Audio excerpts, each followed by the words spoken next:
Hi guys, and welcome to Quiet History Vault. Tonight we step into a long wooden wagon that creaks like it already regrets knowing you, and you sit among flour sacks, iron pots, and a life that has been folded down into something that barely fits beneath a curved canvas roof. The air smells faintly of leatherwood dust and anticipation. Somewhere behind you, someone is saying goodbye a little too loudly, and ahead of you stretches a road you can't quite see yet, but you can already feel it pressing on your future. You probably won't survive this. Statistically speaking, a surprising number of people didn't. But here you are anyway, adjusting a blanket, pretending that this all feels manageable. So before you get comfortable, take a moment to like the video and subscribe, but only if you genuinely enjoy what I do here. And while you're settling in, go ahead and drop your location and local time in the comments. I always like seeing where in the world these quiet journeys reach. Now, dim the lights.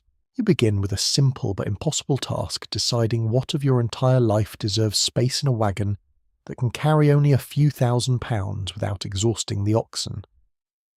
The wagon itself, likely a prairie schooner, despite the name having nothing to do with water, is not as large as you might imagine.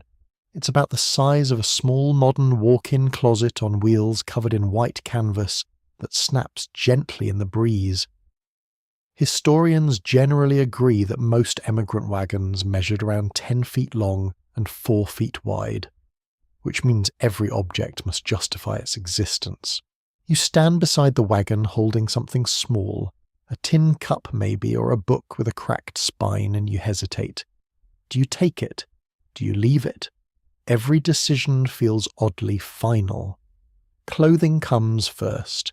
Sturdy dresses, trousers, extra socks if you're lucky enough to own them. Then tools, axes, shovels, a rifle if your family has one. Food is the real weight. Barrels of flour, sacks of beans, salted pork, sealed tight coffee if you're fortunate. The smell of that pork, thick and greasy, already clings to your fingers. There's a curious detail that doesn't always make it into the big dramatic retellings. Many families packed things that were completely impractical, like heavy furniture or even stoves. Some didn't realize just how punishing the journey would be until they were already weeks in. Along the trail, it wasn't uncommon to see discarded heirlooms, chairs, trunks, sometimes even pianos abandoned in the grass like quiet apologies to ambition. You can almost picture it now, someone setting down a cherished item, brushing dust from their hands and walking away without looking back. Historians still debate whether these choices were driven more by optimism or denial. Maybe both. You standing here feel a bit of each. You want to believe you can carry your old life with you. You also suspect the trail will have other plans. The wagon begins to fill layer by layer. Heavier items go low, barrels, crates, tools. Lighter things stack above bedding, clothing, maybe a few personal keepsakes tucked carefully into corners. There's a strange geometry to it, a careful balancing act between weight and necessity. You notice how every inch matters. Even the space beneath the wagon is used, extra supplies tied underneath swinging gently, as if already testing their endurance.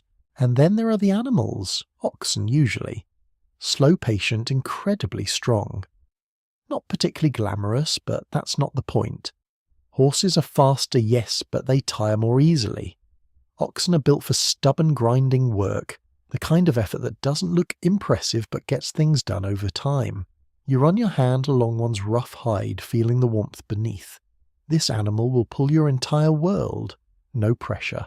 A quirky little tidbit, some emigrants gave their oxen names that were oddly affectionate or even humorous, things like Buck and Bright, or occasionally something more ironic like Lightning for a creature that definitely does not hurry. You can imagine calling out to them in the morning, your voice blending with dozens of others across a campsite that feels less like a group of strangers and more like a temporary town made of determination. Your family moves around you, each person contributing in small ways. Someone ties down a bundle, someone else checks a list that's already smudged with dirt.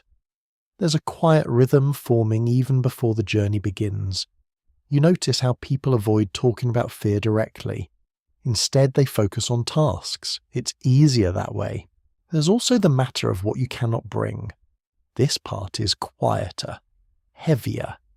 You leave behind land, of course, or the idea of land, familiar roads, the smell of home after rain. Maybe a grave you won't visit again. Maybe neighbours you've known your entire life. The emotional weight of these things doesn't fit neatly into a wagon, so it settles somewhere inside you instead. You climb up into the wagon briefly just to see how it feels. The wooden boards beneath you are hard, unyielding. There's no suspension to speak of.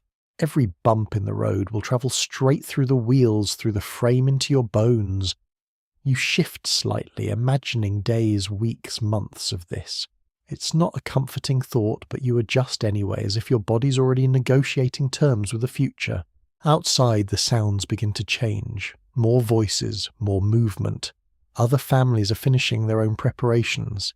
You hear the clink of metal, the low murmur of animals, the occasional laugh that sounds just a little forced. This is the beginning of something shared, even if it doesn't feel that way yet. One widely accepted historical detail is that many wagon trains organised themselves before departure, forming groups for mutual protection and support. These weren't always formal arrangements, but they mattered. Out on the trail, isolation could be dangerous in ways that went beyond the obvious. You start to realise that survival won't just depend on what you've packed, it will depend on who you're travelling with. You step back down from the wagon dust clinging lightly to your shoes. There's a moment, just a moment, where everything feels still. The wagon is packed. The animals are ready. Your family is gathered close enough that you can hear their breathing if you listen. And then quietly the understanding settles in, this is it. There's no rehearsal. No second version where you pack differently, choose differently, hesitate less. You take one last look at what you've brought, at what you've left behind, at the narrow space that now contains your entire future. The wheels haven't started turning yet, but already the journey has begun. By the time the wheels finally begin to roll, you already understand one very important truth about the Oregon Trail.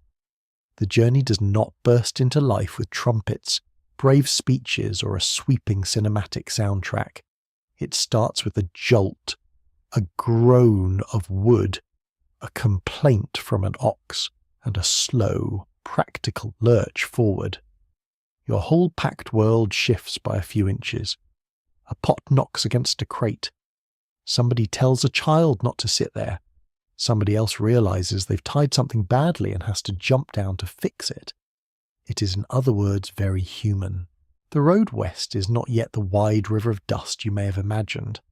At first, it feels more like an ordinary track with very ambitious intentions. The grass opens around you. The sky seems to get bigger by the hour.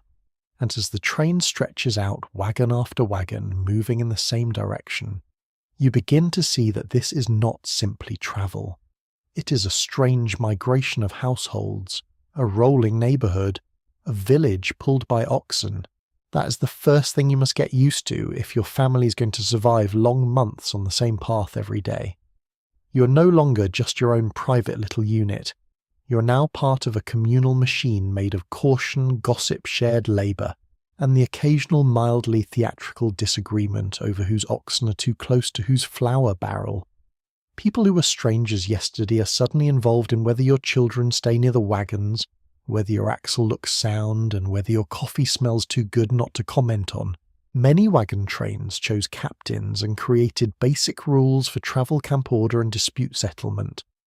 This was not a wild free-for-all, despite what later myths sometimes suggest. On a practical level, order kept people alive. Someone had to decide when to move, how to circle wagons in camp if needed, and what to do when a river or breakdown interrupted the day. You can already sense how quickly private habits must bend into shared discipline. Of course, that shared discipline does not arrive in a neat package. It comes in the form of awkward introductions and immediate judgments. You notice the family 2 wagons ahead because their children seem suspiciously clean. You notice the older woman in the bonnet who watches everyone with the calm, devastating gaze of someone who can spot a bad rope knot at 20 paces. You notice one man who speaks too confidently about buffalo, even though you suspect the nearest thing he has ever hunted is a stubborn chicken. Everyone is watching everyone else. is not exactly hostile. It is just trail mathematics. You need to know who is competent, who is kind, who talks too much, and who's likely to panic when things go wrong. And things do go wrong almost immediately, just in small enough ways to feel like warnings rather than disasters. A wheel sinks deeper than expected into soft ground. A bundle comes loose and leaves a trail of clothing like a very depressing parade.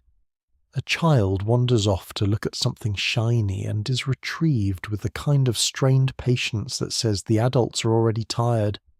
The trail has not even properly begun, and yet it is already teaching everyone the same lesson.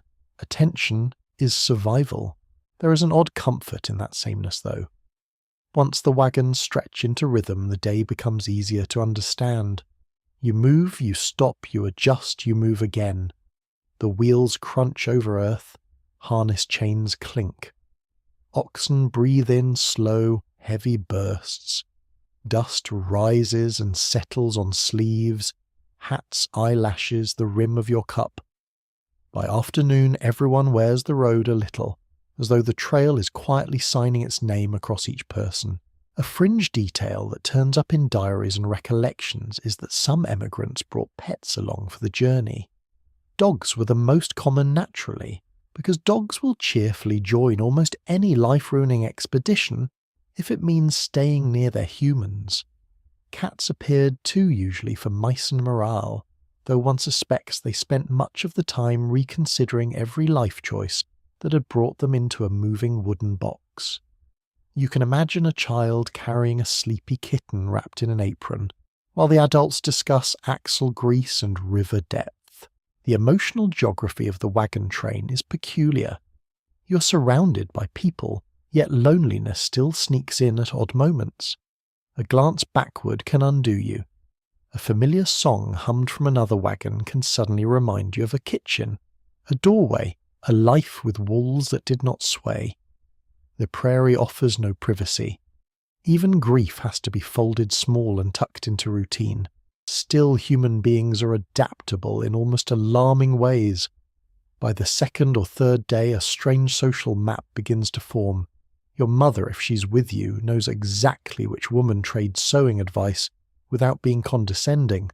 Your father, or whichever adult is managing the animals, has already started comparing feed and harness methods with the men who walk near the teams. Children discover each other with almost embarrassing speed. Within hours, they have turned a migration into a playground of pebbles, sticks, and whispered dares. One little boy proudly shows another a dead beetle as if he has personally invented science. You begin to understand that family survival out here depends not just on strength or supplies, but on how well you can live within this temporary society. Someone may lend you a tool. Someone may help hold a wagon steady during repair. Someone may watch your youngest child while you fetch water or mend a torn garment. These things sound small, but on the trail small things are the hinges everything swings on. Scholars still argue over just how cooperative wagon trains really were in daily practice. Some accounts emphasize solidarity and mutual aid. Others reveal deep tensions over class religion, leadership, and resources. Both are likely true. You see enough in these first days to believe it. One moment people share advice with genuine warmth. The next, a passing comment about overpacking or lazy driving hardens into a silence that lasts the afternoon. Human nature has packed itself for the journey too. At noon, the train pauses. Not for long. Long halts waste daylight, and daylight is precious. But there is time to stretch aching legs, check the wheels, eat something plain and let the animals breathe. Bread maybe. Salt pork if your stomach feels brave. Water with a faint taste of barrel wood. You sit in the shade of the wagon if there's any to be had, and for a moment the whole moving village seems to exhale together. Then comes the gentle tyranny of motion again. The same road. The same direction. The same deliberate pace. This is where the phrase "same path" daily begins to feel less poetic and more literal. You're not conquering the frontier in dramatic leaps. You're submitting to repetition. Morning road, dust, camp. Morning road, dust, camp.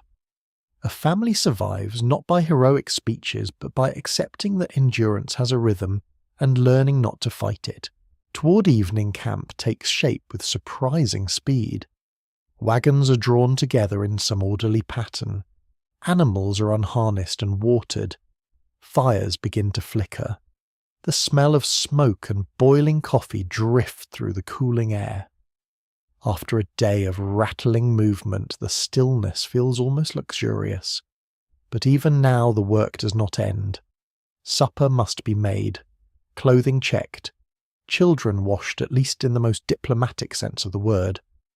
Repairs noticed before they become emergencies tomorrow. And tomorrow, of course, will look very much like today. That might sound bleak, but there is something almost soothing in realizing it. Out here, routine becomes a kind of shelter.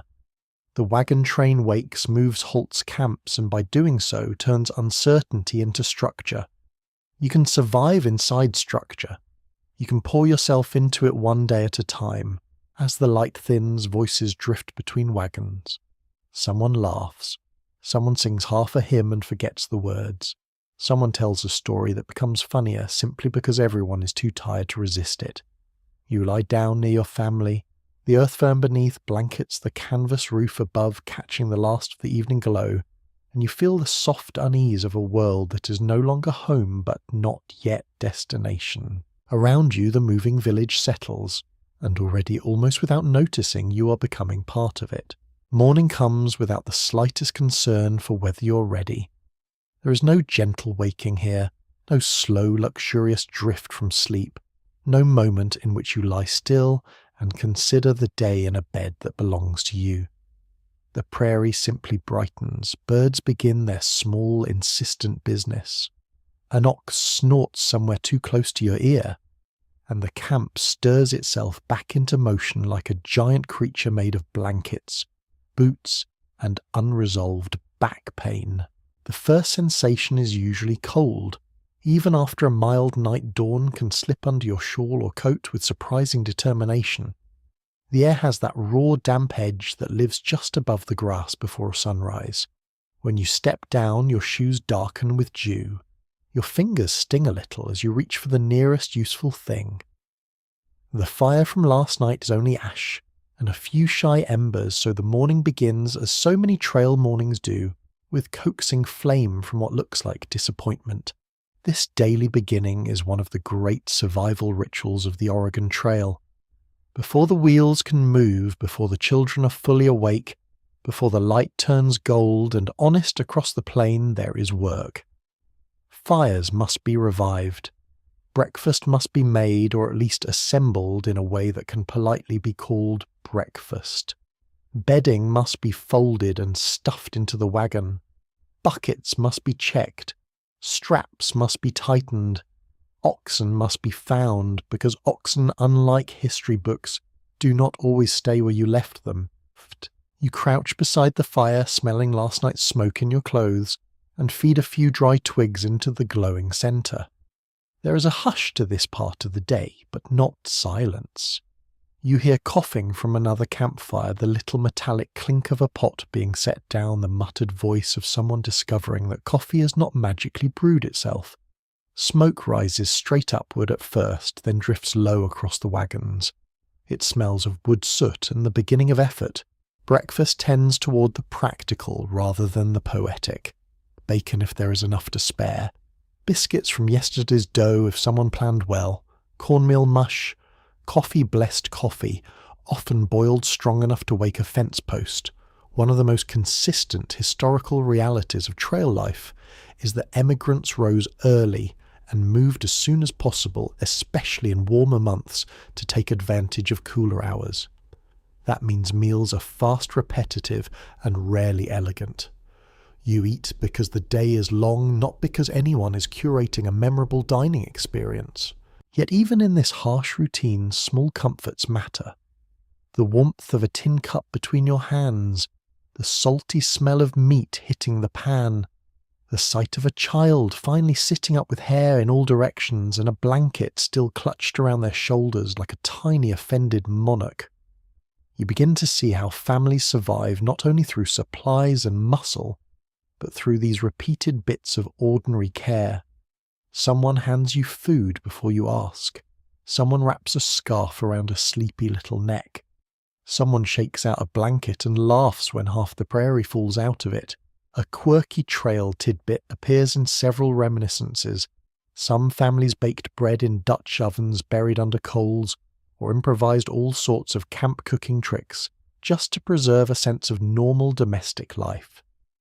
You can imagine the quiet pride in producing something soft and warm in a setting that seems designed to make everything dusty, hard, and inconvenient.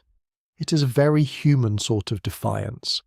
The wilderness says endure, and someone answers yes, but with proper biscuits if possible. Once food is swallowed and the children have been persuaded into wakefulness, the next labour begins. Bedding is rolled tight. Blankets that kept the chill off during the night are folded and crammed back into wagon corners. The inside of the wagon, which seemed spacious enough when still immediately becomes a puzzle again. You're always arranging, shifting, making room. A family's home has to be packed each morning and unpacked each night like some exhausting travelling trick, performed for an audience of indifferent grassland. Outside, the larger choreography of camp is already underway. Men and older boys often go first to fetch and yoke the oxen, though in practice everyone helps wherever needed. The animals stand broad and patient in the pale morning light, their hides cool to the touch, their breath cloudy if the dawn is cold enough.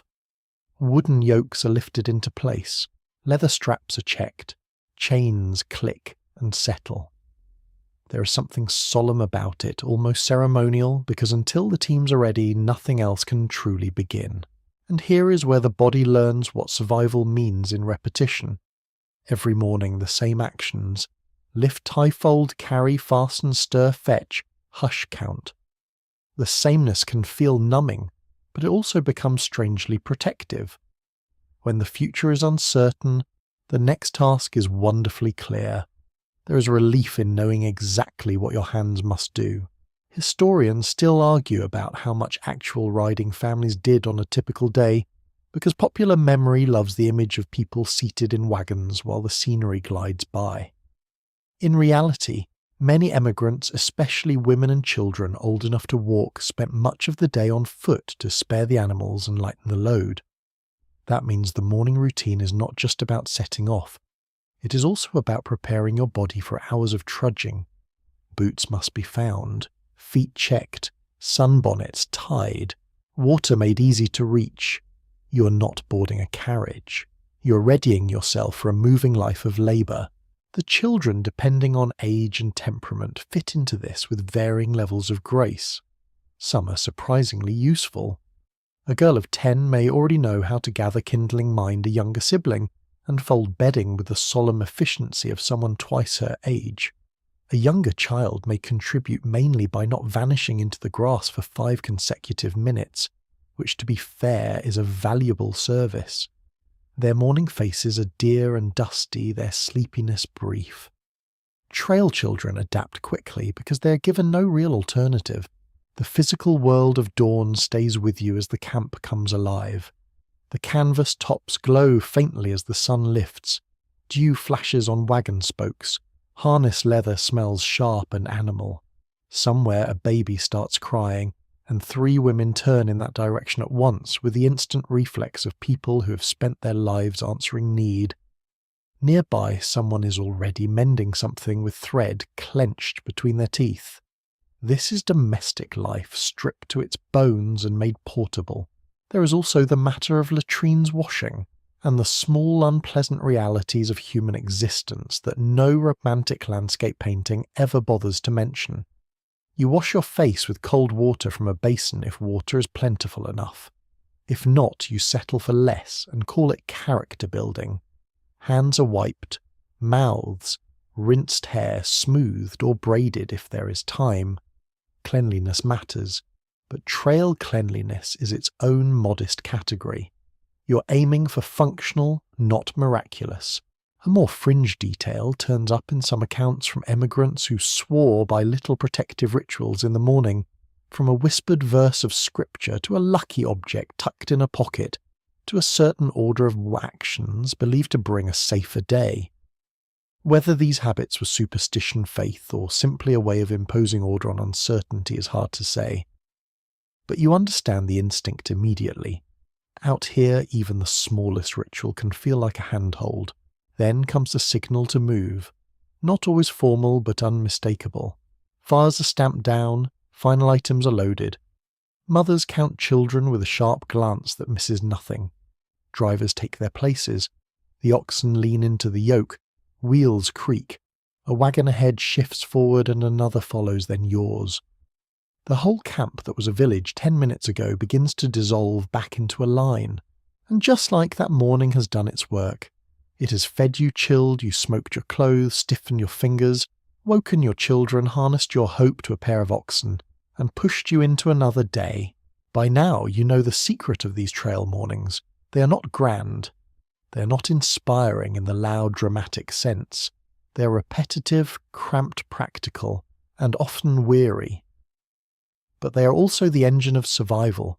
Families endure long journeys by mastering the ordinary, by getting up when they would rather not, by making food from little, by packing quickly, by moving before doubt has had time to stretch its legs. The sun rises higher. The dew lifts from the grass. Behind you the ashes cool. Ahead of you the same path waits again, patient as ever, ready to take the shape of another day beneath your feet.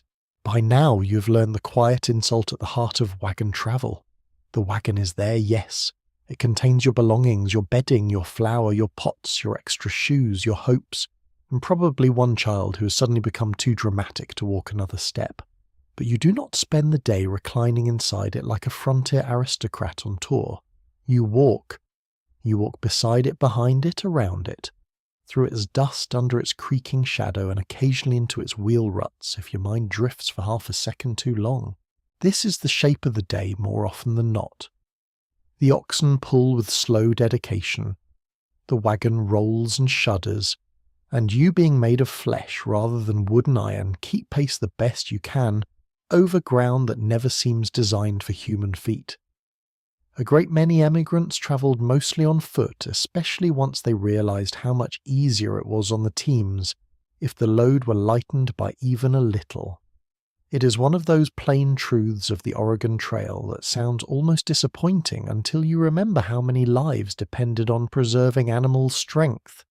No oxen, no movement, no arrival. Suddenly your tired legs seem less like a personal inconvenience and more like part of the family economy. The first hour is often the easiest. Morning still hangs in the air. The light is fresh and low, the grass silvered where the dew has not fully vanished, and your body has not yet begun listing its objections. The wheels make a wooden mutter over the earth. Harness chains tap in small rhythms. Somewhere ahead a child laughs, which feels optimistic, even suspiciously so. Then the road settles into you. Dust begins to rise with a patience that deserves in another life a less irritating career. It coats hems, cuffs, lashes lips. It finds the corners of your mouth when you speak and the inside of your nose when you breathe. It softens the colour of everything. The wagon ahead turns hazy around the edges. The canvas tops further down the line start to look like pale little sails drifting through a brown sea. By afternoon you are tasting the trail. That is not a poetic metaphor. You are literally chewing particles of it. The trail itself is not one clean line, but a braided set of choices, shallow ruts and parallel paths, where earlier wagons sought firmer ground or less dust. So even the same path daily is not quite the same. The land shifts under traffic. Wheels cut fresh marks. Hooves break old ones. You follow where others have gone and at the same time help make the route for those behind you. There is something quietly haunting in that. You are in a procession of need. Children discover this truth more quickly than adults expect. They start the day skipping, poking at seed heads, dragging sticks through the dirt, and before long they too are trudging with the solemn expression of very small labourers. Yet children often adapt with a kind of practical imagination that would be annoying if it were not so useful. A rut becomes a balance beam. A smooth stone becomes treasure. A patch of shade beneath the wagon for a pause at noon becomes a palace, a fort to stage whatever their minds require. Families survive in part because children keep finding pockets of play where adults see only exhaustion. There is a lesser-known detail in several trail recollections that some children named landmarks in their own private language. A twisted tree might become Witch's Elbow.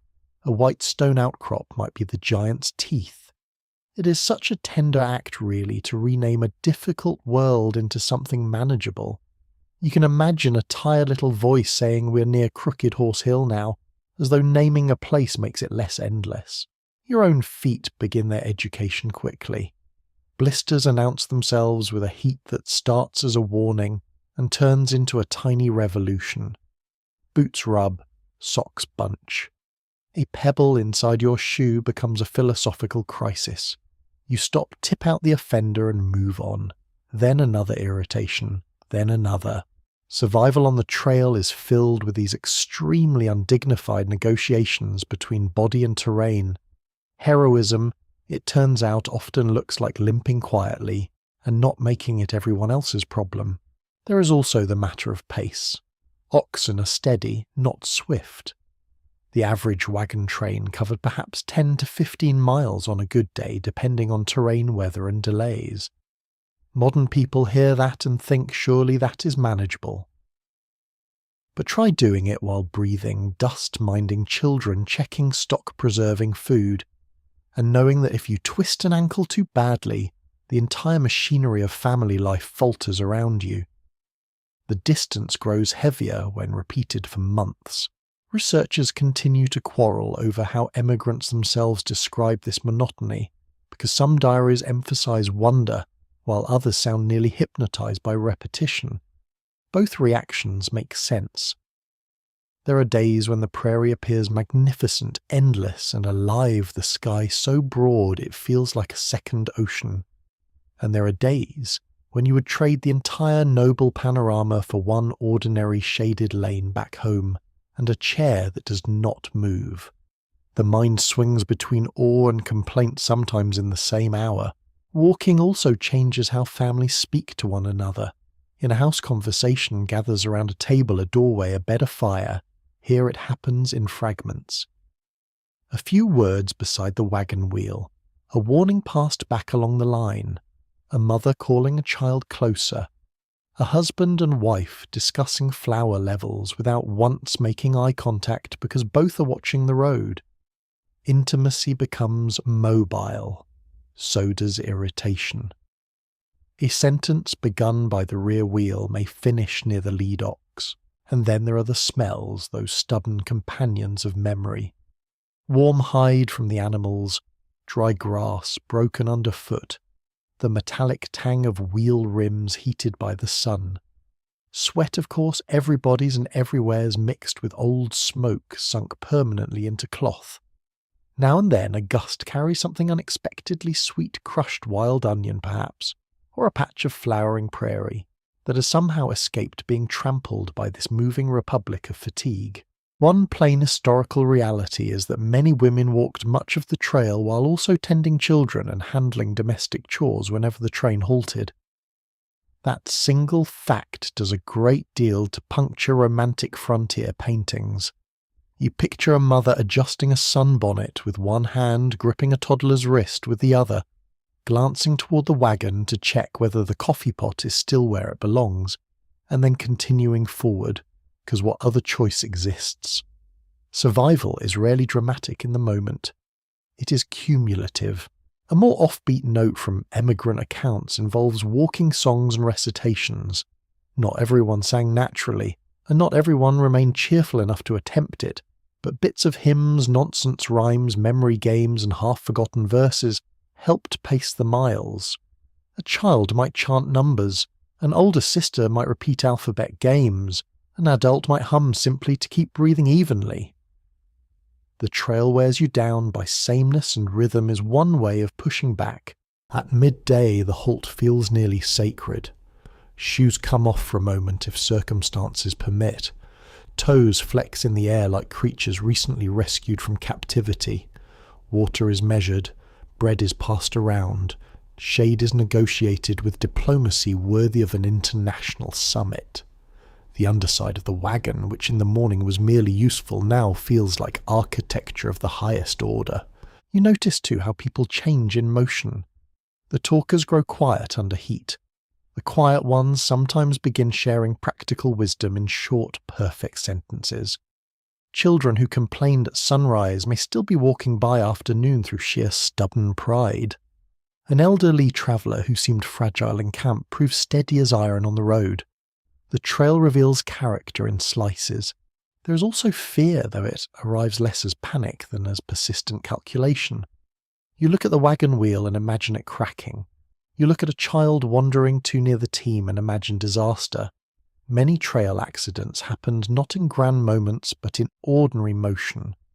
A slip, a stumble, a misstep beside a wheel. So you keep watching, always watching. The same path daily does not mean safe. It means familiar enough to tempt carelessness, and that may be worse. Still somewhere within the grind, your body begins to learn the terms.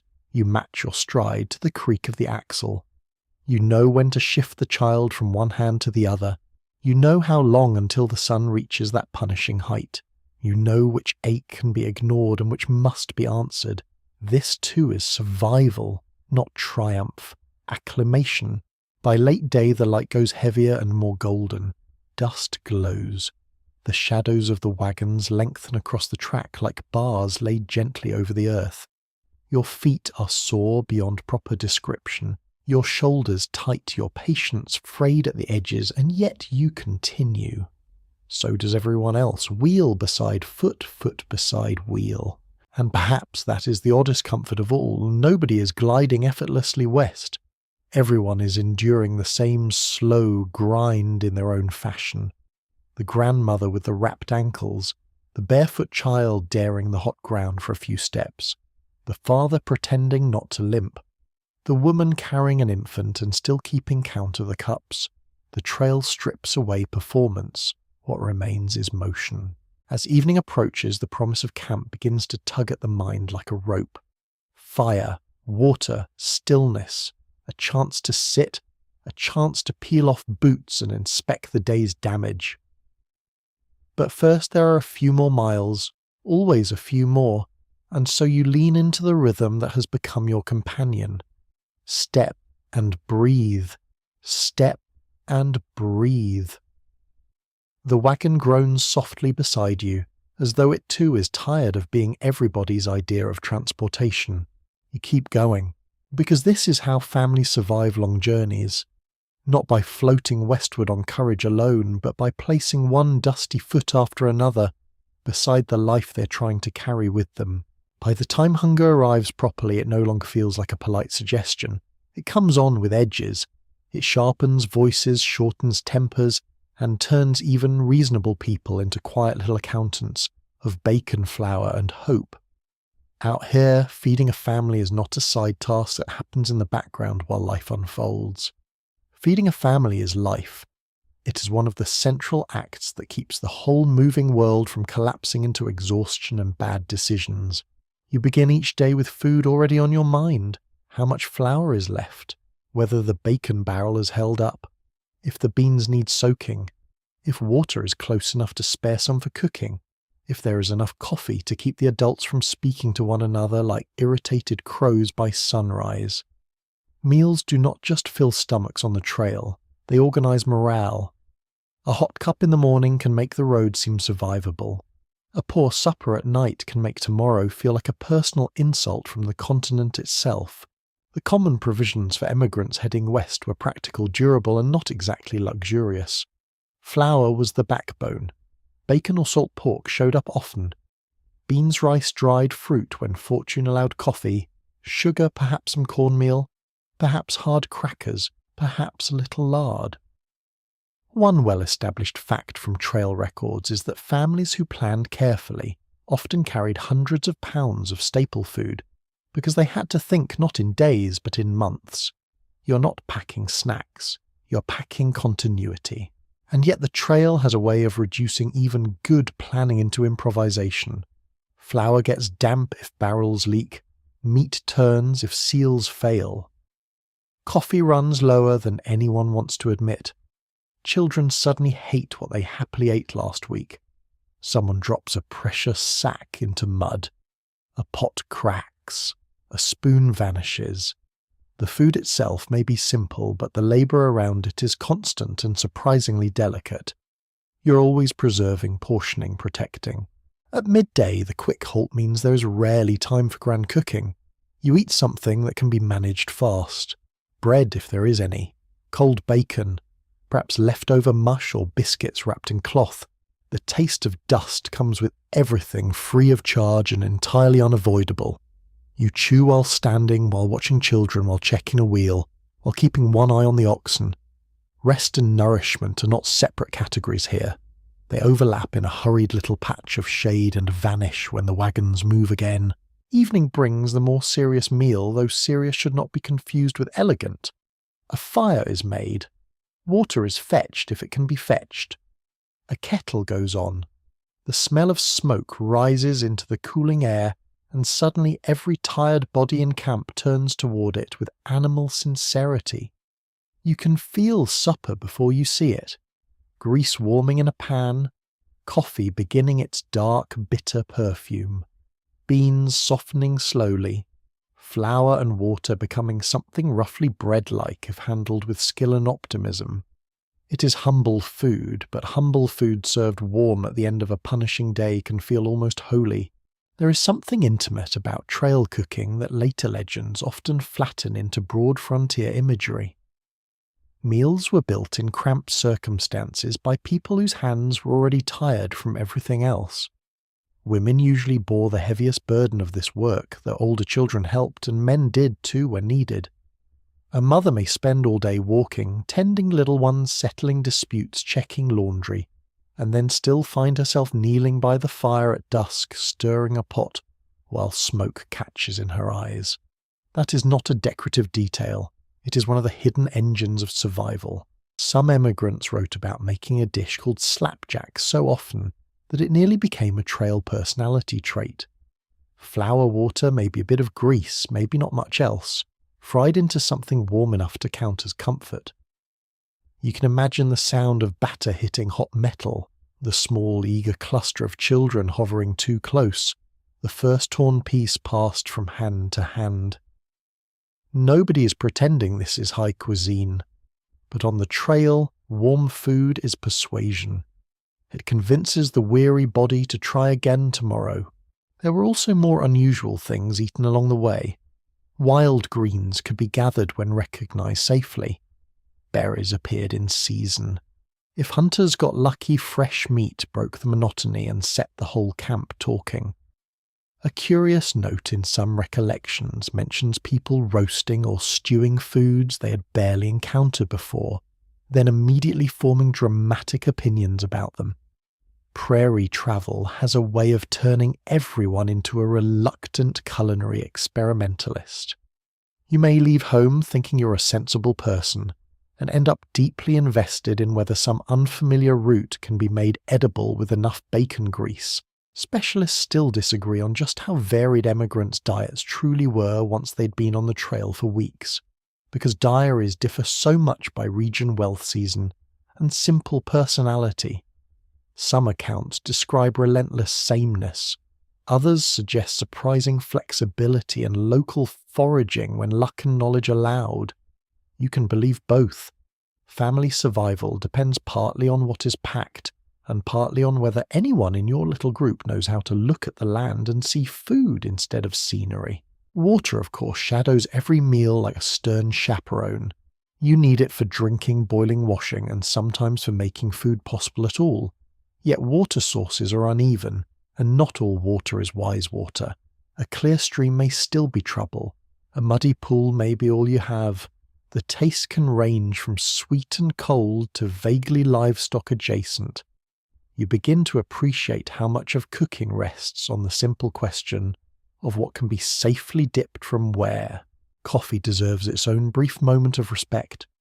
Trail coffee is not fancy. It is usually boiled strong and occasionally gritty enough to crunch. But it steadies people. It creates a pause in the day. It gives tired adults something to hold besides worry. There are very few luxuries on the Oregon Trail, and coffee, even when awful, becomes one of them. You can almost hear the sigh after the first sip. Civilization may be several hundred miles behind you, but this tin cup says not entirely. Children complicate food in all the ways children always have and always will. They are hungry at the wrong times, suspicious of the right foods, and capable of becoming both angelically grateful and theatrically offended within the span of a biscuit. But they also reveal how much a family has adapted. Child who used to fuss over texture at home now cheerfully eats beans from a tin cup with a stick, because the proper spoon has vanished into history. That is frontier resilience, though not the glamorous kind people like to frame on walls. One familiar truth from emigrant records is that food was not only nutrition but social glue. Families shared ingredients, borrowed utensils, and traded small amounts of supplies when one wagon had extra coffee and another had more flour. Campfires became little exchanges of help and comparison. Who knows how to bake in a Dutch oven? Who can stretch lard furthest? Who has a trick for keeping biscuits from turning into geological specimens? Practical knowledge moves between wagons the way warmth moves between people near a fire. Then there are the failures, because of course there are failures. Bread burns, beans stay stubborn, a kettle tips, grease spatters, rain starts halfway through cooking, wind steals the flame, children knock over exactly the one thing you were most hoping they would not touch. Nobody on the trail is producing flawless domestic triumph every evening. Some suppers are thin and disappointing and eaten in silence. Yet even those meals matter. Sitting together matters. Finishing the day with something hot between your hands matters. There is a wonderfully odd little tidbit found in a few anecdotes about people craving absurdly specific foods from home while on the trail. Not simply better meals, but exact remembered things. A mother's preserves, a particular pie, cream cooled in a certain crock, fresh butter spread on bread that has not travelled 1,500 miles in theory before even being eaten. You understand this at once. Hunger is physical, yes, but longing is culinary too. Sometimes what you miss most about home can be tasted rather than named. As evening darkens, the work of feeding shades into the work of saving for tomorrow. Leftovers, if any remain, are wrapped. Flour bags are tied tight. Bacon is checked again. Cups are rinsed, though trail rinsed is a broad category with flexible standards. Fires are banked or put out. The smell of supper lingers in cloth, in hands, in memory. For a little while the camp softens. People have eaten. That alone changes the emotional weather. You look around at your family in the firelight, faces shiny with warmth, shoulders lowered at last, a child nodding with sleep before the cup is even fully set aside. The day's dust still clings to everyone, but food has drawn a brief line between hardship and comfort. It is said here, take this, continue. Yes, that is what makes feeding a family on the trail so profound. It is not merely maintenance, it is reassurance repeated daily in flour-fat heat and effort. The road may be long, the path may look much the same tomorrow. But tonight there is a pot scraped nearly clean, a fire settling low, and the deep quiet satisfaction of knowing that once again somehow everyone has been fed. By now the trail has lowered itself to a child's height in your mind. Not because the danger is smaller there, but because so much of family survival depends on what the youngest travellers can bear, understand and become. Adults like to imagine they are the main story naturally. They are the ones counting sacks, checking wheels, muttering over river depth and pretending they are not worried. But the children are everywhere in the machinery of the journey. They are underfoot beside the wagons, asleep in corners, carrying kindling, dropping cups, singing nonsense, growing sun-browned and competent almost in spite of themselves. You see the trail differently when you look down instead of ahead. The grass is taller. The wagon wheels are enormous blunt wooden planets, rolling past at alarming intimacy. Dust does not merely rise, It lives at face level. A child walking beside the train inhales a world of boot leather axle, grease-warm animal hide, and the strange rich smell of prairie dirt broken open by thousands of hooves. The Oregon Trail is often remembered in adult terms: land distance, risk, ambition. But for children it is made of details close enough to touch. A bent spoon, a dangling harness strap, a smooth stone hidden in a pocket all day like treasure. One thing that appears again and again in emigrant diaries is how quickly children were put to work. Not in some theatrical Victorian tableau of noble suffering, but in the plain practical way families functioned. Older girls watched younger siblings. Boys fetched water, gathered chips or wood, drove loose animals back toward camp, and ran messages. Even quite small children were expected to help in ways suited to their size. A 6-year-old might hold a cup, steady mind a baby for a few minutes, carry a rag, pick up dropped pegs, or walk without complaint for a stretch that felt to them nearly biblical. Everyone had to matter, and yet childhood does not vanish simply because the prairie is inconvenient. It shifts shape. Games bloom in unlikely places. A line of wagon ruts becomes a challenge to jump. Buffalo chips become tokens in some invented contest. Clouds overhead turn into stories. Children race short distances when adults are too tired to stop them. They whisper after dark under blankets. They dare each other to touch odd insects or peer farther into tall grass than they should. If grown people survive by routine, children survive by imagination laid over routine like a bright quilt. A charmingly odd detail from several reminiscences is that some children collected trail souvenirs with astonishing seriousness. Bird feathers, bits of bright stone, curious bones, pressed flowers, scraps of ribbon found in the dust, anything that transformed a harsh landscape into a personal museum. You can picture a little hand opening solemnly to reveal something utterly useless and completely priceless. A parent exhausted beyond reason still bends down to admire it, because that too is part of keeping a family intact. You make room for wonder where you can. Of course, children are also vulnerable in ways that haunt the adults around them. A wagon train is not a place designed for easy safety. Wheels loom, oxen kick, water tempts. Illness moves quickly through young bodies. A child can wander 5 yards away and feel lost in an ocean of grass. That's why the calls of parents and older siblings become such a constant texture of the trail. Stay close. Not there. Come back. Hold this. Watch your step. Walk on this side. Human history distilled to its most repetitive music. There is also the emotional labour children perform without anyone naming it as labour. A little girl may hand her father a cup at precisely the moment he's about to speak too sharply. A boy may make the camp laugh by imitating a pompous traveller 2 wagons over. A toddler asleep against a mother's shoulder may briefly silence every practical thought in her head and replace it with something softer. Families do not survive on calories and axle grease alone. They survive because affection keeps leaking through the cracks. Some historians have wondered whether trail children adapted more easily than adults because they had fewer fixed expectations of comfort. Other researchers caution that such an idea can become too sentimental, glossing over hunger, fatigue, and grief. The truth likely lies somewhere less tidy. Children adjusted with astonishing speed in some ways and suffered deeply in others. You can see both at once. A child may skip happily beside the wagon in the morning, then cry in total despair over a torn shoe by afternoon. The frontier does not turn anyone into a simple moral lesson. At camp, the division between child and adult blurs in practical terms. There are chores to do before darkness fully settles.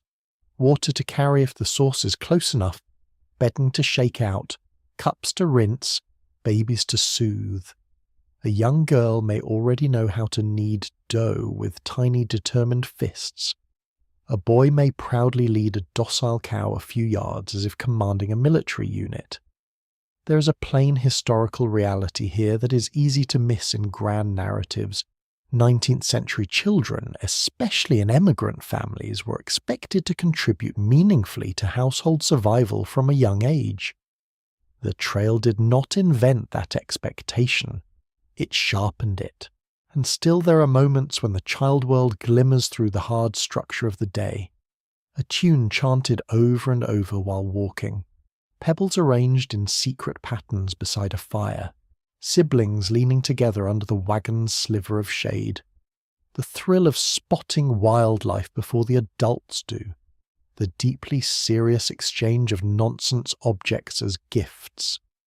One child offers another a feather, and suddenly this enormous migration contains within it a tiny, perfect act of civilization. You begin to notice that children measure the journey differently. Adults ask how many miles today, how much flour remains, how far to the next fort or crossing. Children ask whether there will be berries, whether they can ride for a while, whether the dog is still following, whether that cloud looks like a hat. It is not that their questions matter less. In fact, they're often what keeps the family human. A household that answers only logistical questions may survive in body and still feel hollow. A household that still makes room for a child's strange observation has preserved something more. There is a little-known trail anecdotal tradition of naming wagons, not always officially, and not always by the adults. Children gave them personalities. This one is Grumbler because it squeaks. That one is White Whale because of the canvas top. Another might be the Biscuit Ship or Sleeping House or Crooked Box. You can hear the logic and nonsense mixed together, and it makes perfect sense. If your home is rolling west on wheels, why should it not deserve a name? Debate persists among historians about how much formal schooling children received on the trail, if any. Some families tried to continue lessons in spare moments using slates, Bibles, memory drills, or simple recitation. Others were too consumed by movement and necessity to attempt much beyond practical teaching. You can imagine both scenes. A mother tracing letters with a child in dust near the campfire. A father testing multiplication while tightening a strap. Learning does not stop out here. It simply changes clothes. And then there are the nights when a child finally cannot bear one more same-looking day. The crying comes late when exhaustion has thinned every defence. I want to go home. I hate walking. My feet hurt. Why are we still here? Those words land differently in the dark. Adults may hush and comfort or snap from tiredness and regret it immediately. Either way, the grief is real. Children mourn continuity more openly than adults do. They say aloud what everyone else is trying to fold into silence. Yet by morning many of them rise and go again. That may be the most astonishing thing of all. Not that children are endlessly cheerful, because they are certainly not, but that they can bend without entirely breaking. They incorporate the trail into themselves. They learn which adult is most likely to share a joke, which older sibling gives the gentlest help, which chores can be made into games, which parts of the day are worth dreading, and which can still be redeemed by something small and bright. You watch a child walking beside the wheel now face dusty bonnet, slipping one hand wrapped around some ridiculous treasure found in the grass. And you realise the family is surviving not despite the children, nor merely for them, but partly through them. Through their noise, their resilience, their demands, their laughter at exactly the wrong, and therefore perfect moment. They pull adults back from becoming machines. They insist that even here, especially here, life is not only burden. The wagons keep moving. The path remains familiar in that wearying way it has. The sun leans westward. Ahead, the adults are still calculating and carrying and enduring. But near your knee at trail height, a child stoops to inspect a beetle with profound concentration, as if this crossing of a continent is only one of several interesting things happening today. And somehow that helps.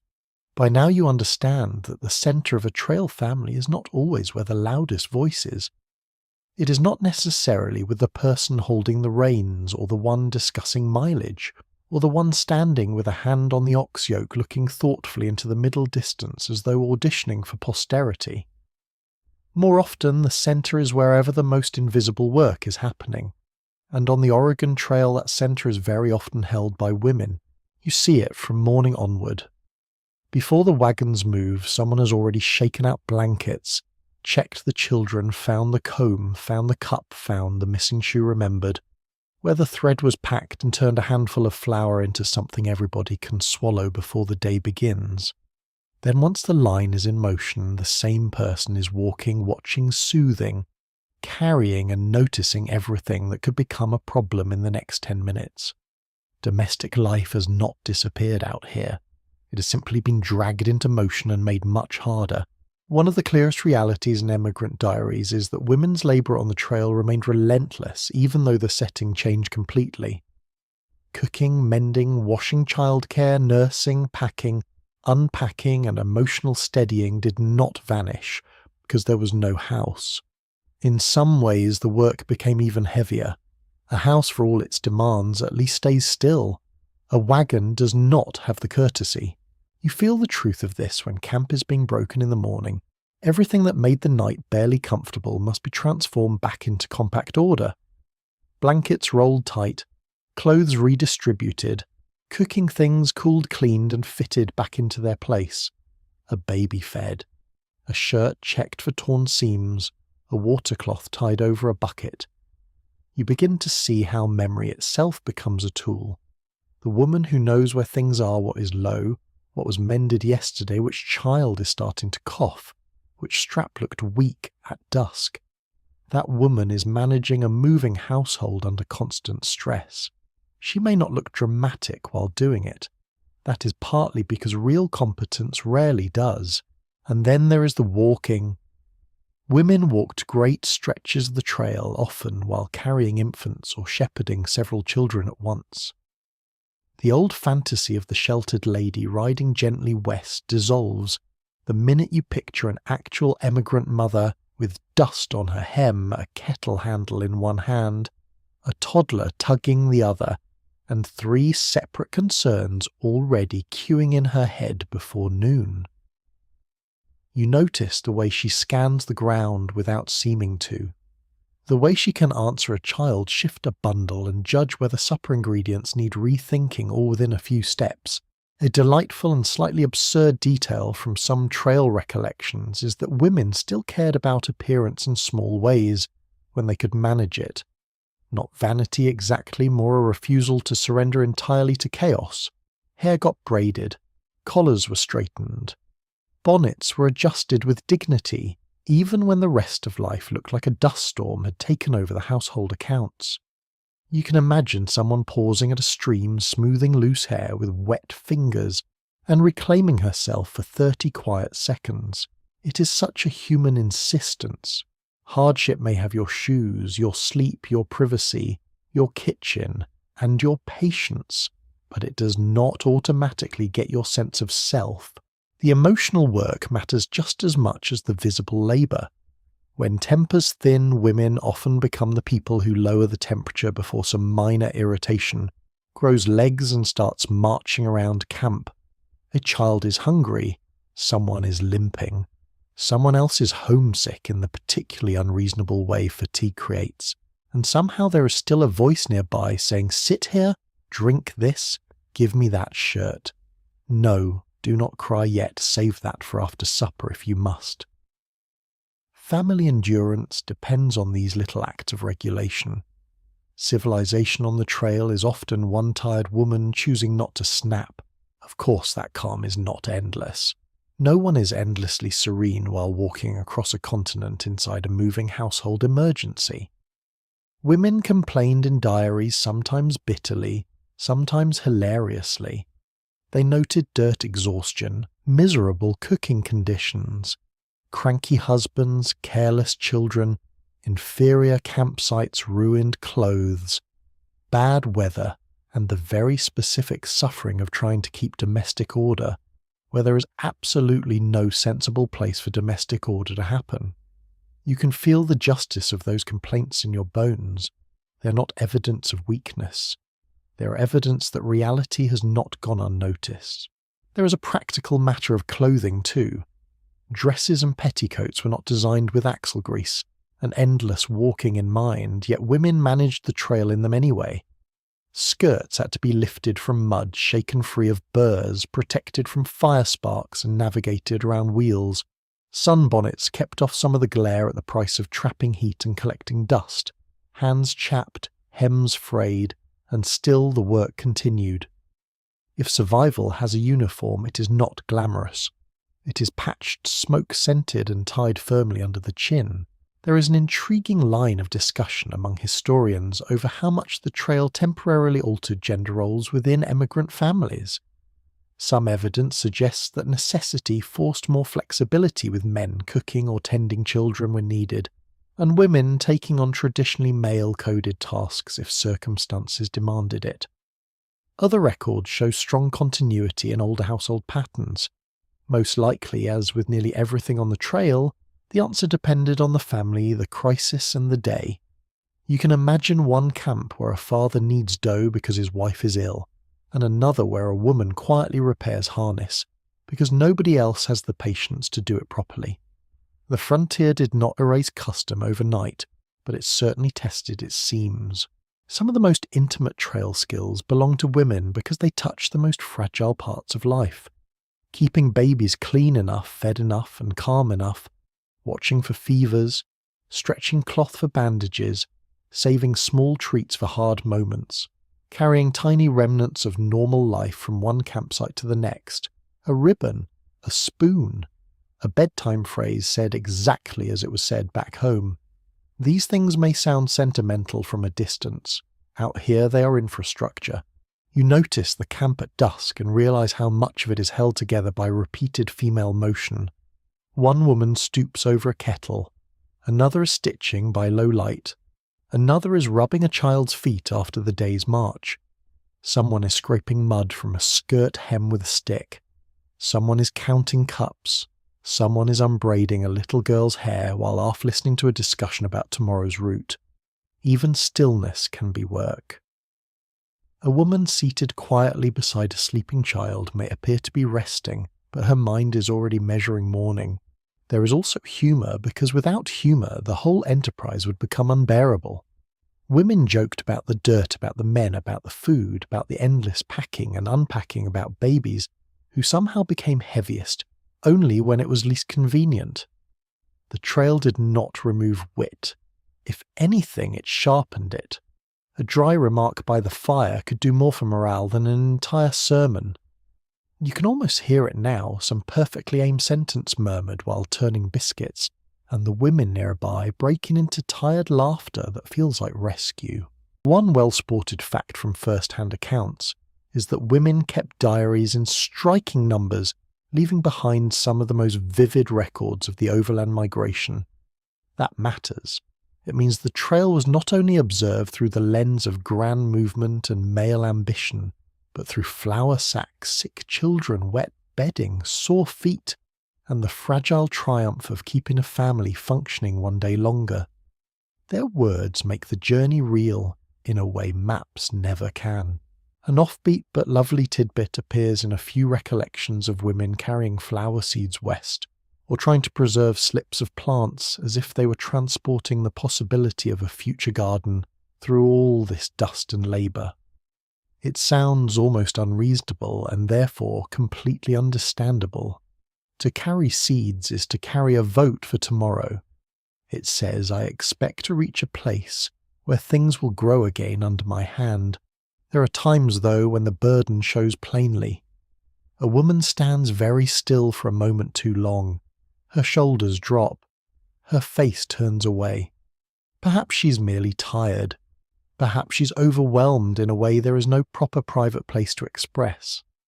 The trail is crowded with people and short on solitude. Even despair must wait while supper is made. That alone feels like a cruel little masterpiece of logistics. Yet morning comes, and again the camp wakes, and again the same hands are busy before the sun is high. That repetition can look thankless from the outside, but from within it is the shape of devotion. Not the grand speech-making kind, the real kind. The kind that remembers where the dry socks are. the kind that notices a child's silence, the kind that can turn scarcity into dinner and fatigue into one more mile. By now you know the family's not held together by rope and wood alone. It is held by memory, foresight, effort, tenderness, and refusal. Much of that lives in the women moving through this trail life with practical grace, with irritation, with exhaustion, with competence, with moments of laughter stolen from the dust. The wagons continue west. The path is still there, patient and repetitive. But inside the rolling household, the centre keeps holding, not because it is easy, and not because anyone makes a speech about it, but because once again someone has remembered everything that cannot be forgotten. By this point, the strain on men and older boys has settled into something less theatrical than courage, and more exhausting than pride. Out on the trail there is always a version of manhood being performed, of course. Someone walks a little straighter when discussing oxen. Someone speaks with great confidence about roots weather or livestock, despite having been wrong with magnificent consistency since the second day. Someone squints at the horizon as though the mountains have personally requested his opinion. But beneath all that, the real burden is plainer. Men are expected to keep the thing moving.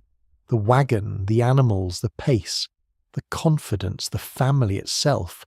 And that expectation can sit on the shoulders like a wet blanket that no amount of dignity can quite shake off.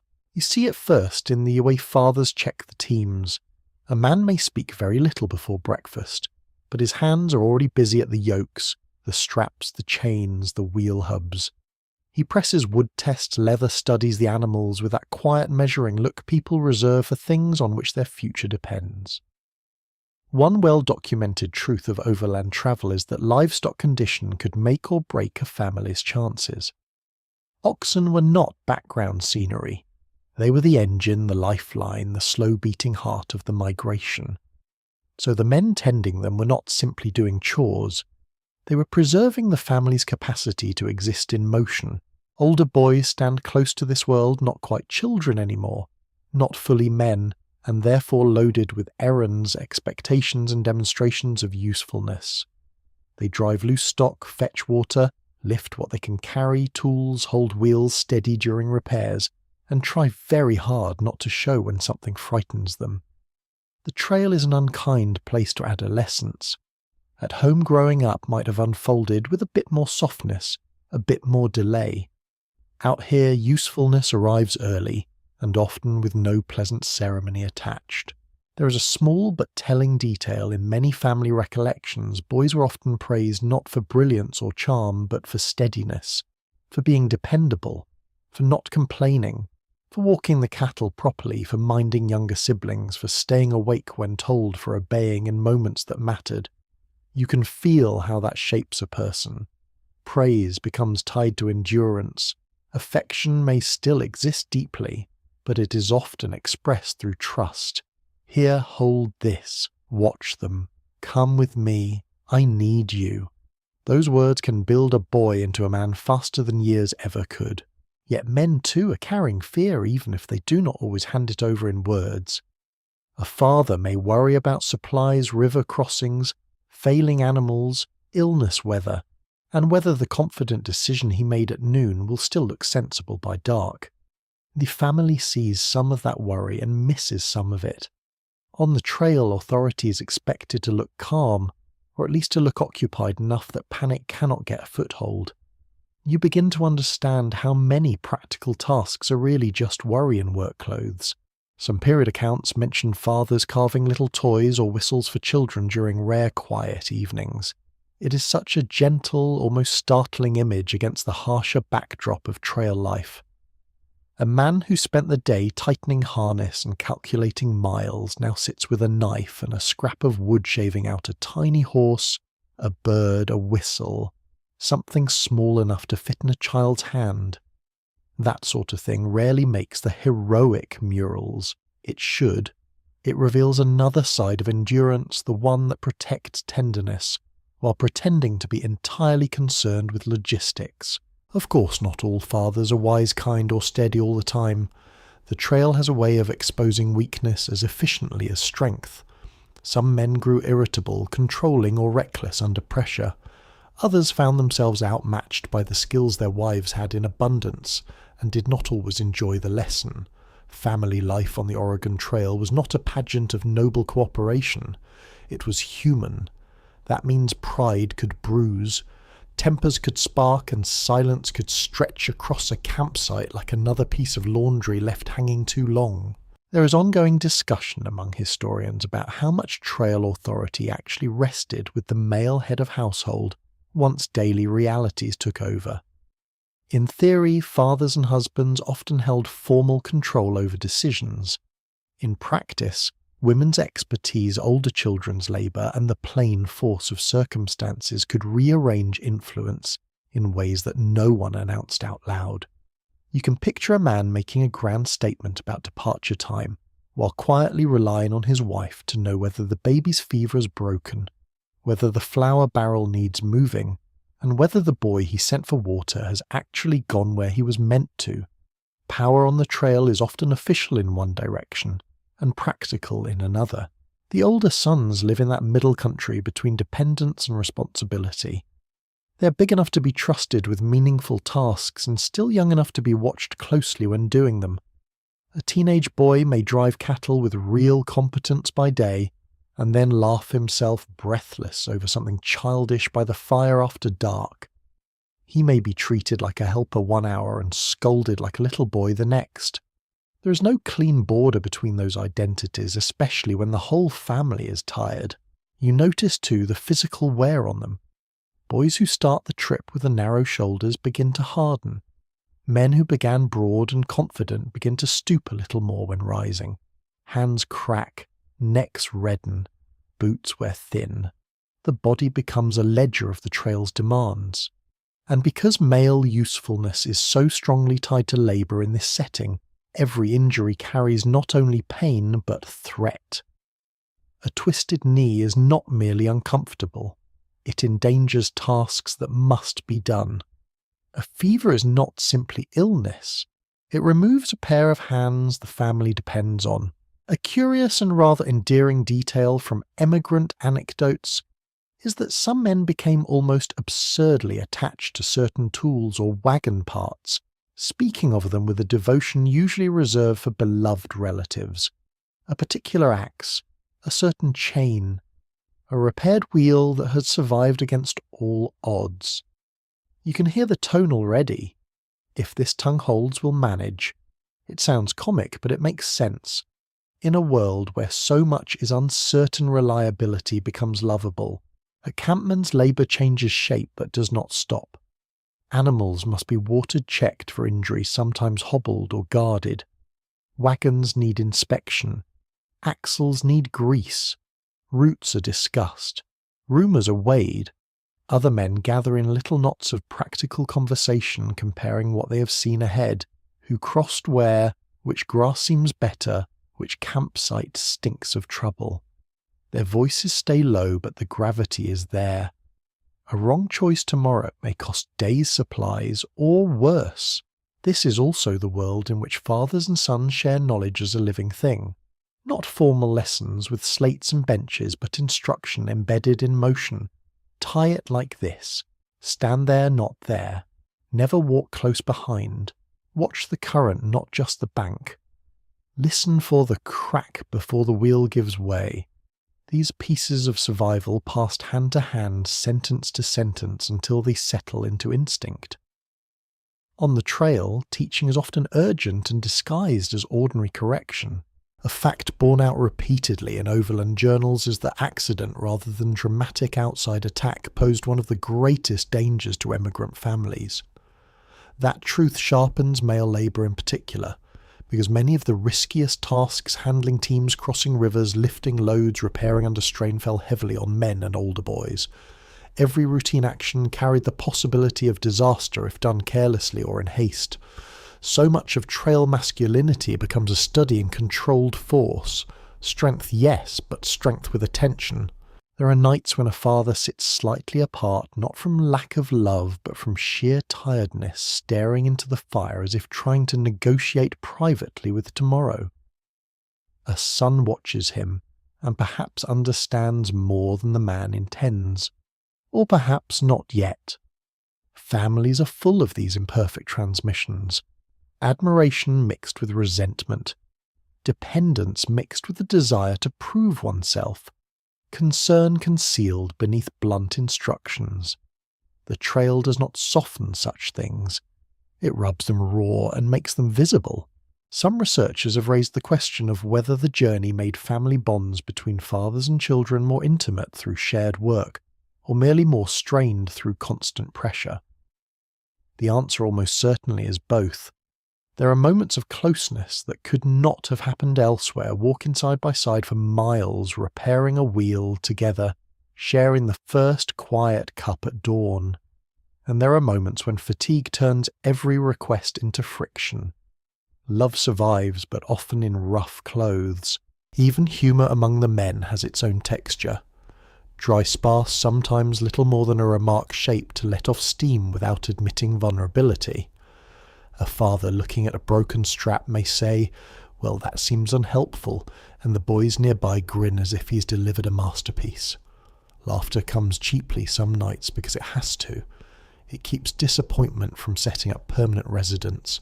As the evening settles, you look around and see the male side of family life not as a collection of grand decisions, but as a constant chain of practical guardianship, watching the teams, measuring risk, lifting, fixing, choosing, enduring, and beneath that something quieter.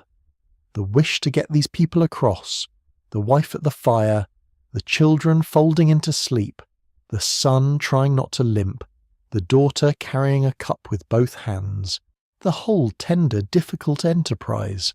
The wagon stands still for a few hours at last, but the burden of keeping them moving has not really left anyone's mind. Fathers and sons feel it in different ways, according to age, according to pride, according to what they think they must not say aloud. Yet by morning they will be back at the wheels, the yokes the road, putting their labour once more between the family and the long hard distance ahead. And that too is how survival looks. Not glorious, not simple, just steady hands in failing light still choosing responsibility before rest. The weather up to now has probably behaved just well enough to make you suspicious. That is the problem with long overland journeys. They teach you not to trust a pleasant morning. A soft breeze at breakfast can become a hard wind by noon. Clear skies can gather themselves into a muttering wall of cloud while you're still busy deciding whether the flour sack needs tying tighter. On the trail, the sky is not background. It is management. It decides pace tempers, comfort, and occasionally the entire meaning of the day. You notice the first changes before anyone says much. The light shifts, not darker exactly, just flatter. The grass no longer shines the same way. The air thickens or sharpens. The oxen move with a different heaviness. A gust arrives carrying dust or damp, or that strange metallic edge that tells your skin something is coming even before your mind catches up. Out here, families survive by learning to read weather not as scenery but as instruction. Heat may be the first tyrant to make itself known properly. The sun climbs and loses all pretense of kindness. Bonnets and hats help a little. Shade is a rumour that moves away as you approach it. The canvas top of the wagon traps warmth until the interior smells like hot clothwood, old flour and human patience reaching its legal limit. Sweat gathers under collars, down backs, along hairlines in socks. The road brightens into a kind of glare that seems to bounce upward from the earth itself. Every sip of water suddenly feels too small. Contemporary trail diaries often mention the punishing combination of heat and dust across stretches of open country, especially in midsummer. That pairing could wear down people and animals with a steady cruelty more dangerous than any dramatic storm. It is not the grand violence of weather that always hurts most. Quite often it is repetition. Day after day of exposure, of thirst, of squinting and swallowing grit, of trying to keep children covered and moving, when their faces are red and their lips are drying. Heat does not always knock you down at once. Sometimes it simply takes you apart slowly and calls it an afternoon. Then there is wind, which can begin almost playfully and then turn personal. It lifts loose, cloth pushes smoke sideways, whips skirts around ankles, and sends dust into eyes with a kind of rude intimacy. The wagon canvas snaps overhead. Blankets flap on lines or bundles. A hat goes tumbling and a child runs after it until 3 adults shout at once. Wind makes everything harder and somehow makes everybody slightly more offended by existence than they were an hour earlier. Some emigrants wrote about dust storms so thick that wagons ahead nearly vanished, and people tied cloth over their mouths or wrapped handkerchiefs across their faces.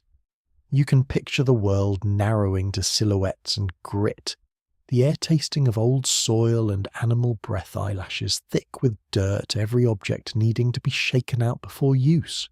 Even food takes on texture you never asked for. A biscuit becomes part biscuit, part county road. A wonderfully strange little detail from some trail recollections is that people sometimes use whatever they had at hand to shield themselves from weather in ways that sound faintly ridiculous and completely sensible. A shawl tied over a bonnet, a barrel lid pressed into service as temporary cover, children tucked beneath suspended quilts. One cannot accuse the Oregon Trail of allowing anyone to become overly attached to the concept of proper equipment. Improvisation is the dress code. Rain, of course, has its own style of mockery. At first, it can seem like relief after heat, a darkening of the sky, a breath of cooler air, perhaps even that sweet smell rising from dry earth when the first drops hit. Then the rain settles in, and relief turns to logistics. Canvas leaks, ground softens, wheels sink deeper, bedding must be protected. Fire becomes a negotiation with misery, clothing clings, leather darkens and stiffens. Children become damp in layers, which is somehow more pitiful than simply wet. There is no such thing as a small inconvenience when your home is made of fabric, wood, and optimism. A storm can transform a decent campsite into a cold, muddy complaint in under an hour. Wagons stand with rain ticking on canvas. Water trickles where it should not. The smell of wet wool smoke, mud, and livestock rises into one unforgettable perfume of hardship.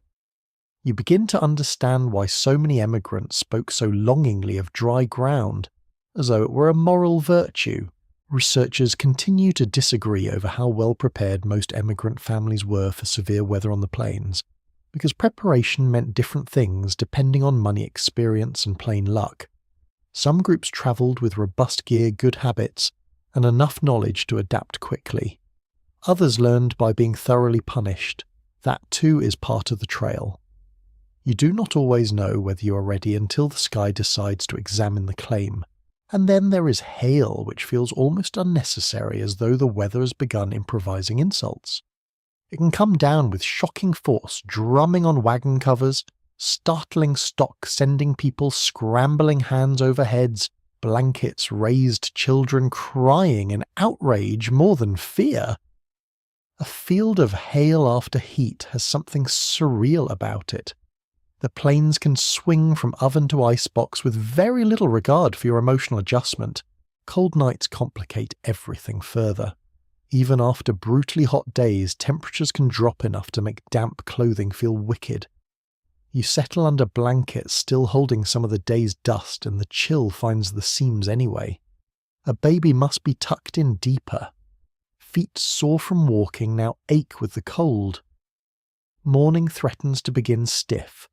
Families survive partly by layering, sharing cover, and learning that body warmth is not merely affectionate. It is practical architecture. A recurring reality in overland accounts is how often weather dictated mileage. A clear day might allow decent progress. Mud-swollen ground, fierce wind, or oppressive heat could reduce a plan to a hope and then to a complaint muttered while cleaning a skillet. The trail does not care what you intended to accomplish today. The trail and the sky appear to maintain a separate arrangement between them. You watch how families adapt. Fires are built with more cunning, sheltered by wagon wheels or scraps of windbreak. Wet clothes are hung anywhere a line can be managed. Children are wrapped and rewrapped.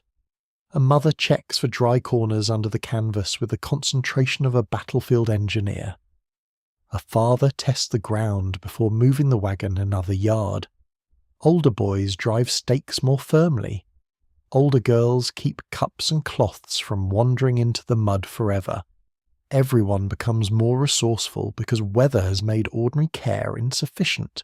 There is a more obscure but memorable note in some reminiscences about emigrants delighting in weather signs and superstitions. Someone watches bird flight. Someone predicts rain by the feel of their joints. Someone declares that a certain colour at sunset means wind tomorrow, and another argues as though the sky has insulted his education. These moments are oddly comforting. Human beings will form opinions about the air itself before admitting they have no control over it. The psychological side of weather may be the hardest part. Heat makes people short-tempered. Wind frays the nerves. Rain steals cheer by steady degrees. Endless blue sky can become oppressive simply because it never changes. Families on the Oregon Trail did not merely endure conditions. They endured the emotional weather those conditions produced in one another. A child whines because she is soaked. A man answers too sharply because he is worried about the oxen. A woman says nothing at all because if she begins, she may not stop until Nebraska apologizes personally. There is an active question among historians about whether emigrants remembered bad weather more vividly than good weather, simply because hardship imprints itself more strongly. That seems likely, though anyone who has stood in a wide evening calm after a day of wind might argue that relief can be memorable too. Sometimes survival is not defeating the storm. Sometimes it is the moment after when the clouds break, light falls warm across damp canvas, steam lifts from the backs of animals, and the whole camp exhales like a single exhausted chest. Those moments matter. A clear patch after rain. Sun on dry blankets, coffee once the fire finally catches, mud scraped from shoes, children laughing again because the hailstones looked funny after all, a rainbow perhaps if the sky is feeling theatrical. Nobody survives months of trail life on fear alone. They survive on recovery, on the small restoring pleasures that follow discomfort, and make the body believe another day may against the evidence be tolerable. As evening settles after one of these weather-battered days, the camp seems quieter than usual. Not unhappy exactly, more stunned into gratitude by any return of the order. Fires burn lower and steadier. Damp hems steam gently near the heat. A child sleeps the sleep of total expenditure. Someone wrings out a cloth one last time. Someone else laughs softly at nothing in particular, which is often the surest sign that the worst has passed. You lie there listening to the canvas above you, move in a calmer breeze, and think how odd it is that families carry on through all this. Dust, mud, heat, chill, wind, hail, all of it arriving without invitation and often without fairness.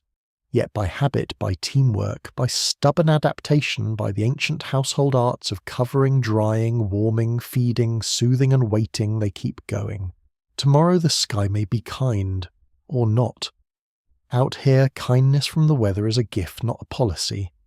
But tonight the wagon still stands, the family is gathered close, and the storm for the moment has moved on to trouble some other stretch of the darkening plains.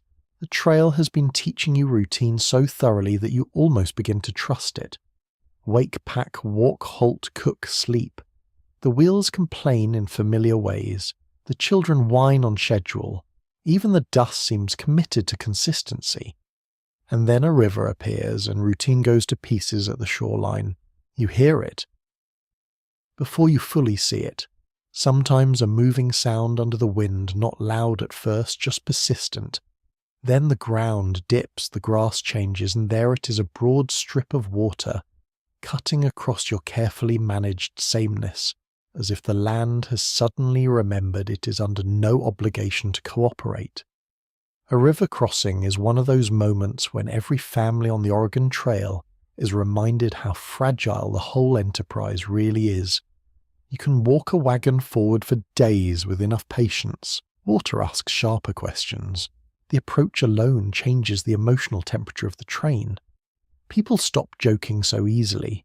Men walk ahead to study the banks. Women count children more frequently, and with a tone that says this is not the moment to become exploratory. Oxen sense something too, or at least behave as though they do snorting shifting, looking at the water with the deep skepticism of creatures who have spent their lives being correct. A crossing interrupts not only movement, but confidence. One clear historical reality is that river crossings ranked among the most dangerous parts of the overland journey. Not because every stream was a disaster, but because so much could go wrong so quickly. The current might be stronger than it looked. The bank might crumble under a wheel. The bed might be soft where it had seemed firm. A wagon could tip, drift, break loose, or take on water fast enough to turn household goods into floating accusations. Families knew this.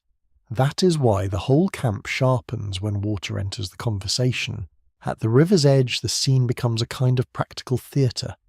People wade out to test depth. Poles are used. Boots disappear into mud.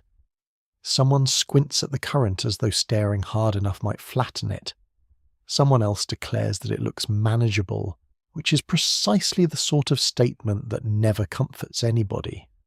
A captain or experienced traveller may advise where to ford. Others watch those first decisions with intense attention, because if one wagon makes it cleanly, hope spreads almost as fast as gossip. There were several ways emigrants handled crossings depending on the river, the season, and their resources. Some forded straight through when the water was shallow enough. Some caulked wagon boxes to make them more buoyant. Some unloaded cargo and ferried things across separately. At larger crossings, ferries might be available, sometimes expensive, often crowded, always discussed at length by people who preferred not to spend money, but liked drowning even less. You stand there absorbing all of this and realise the trail's about to ask whether your family knows how to turn a house into a boat, or at least into something less immediately sinkable. A peculiarly vivid tidbit from trail accounts involves wagons being greased or sealed with whatever could help resist water, including tar pitch or makeshift packing methods that must have looked both ingenious and faintly desperate. You can imagine a family smearing, wrapping, stuffing cracks with determined hands, while trying not to think too hard about the phrase water-resistant, and the fact that the phrase is not the same as waterproof. There is an entire frontier art doing your best in circumstances that remain fundamentally disrespectful of best efforts. When the actual crossing begins, everyone watches. The oxen lean, the wagon enters. Water climbs the wheels, then the hubs, then higher.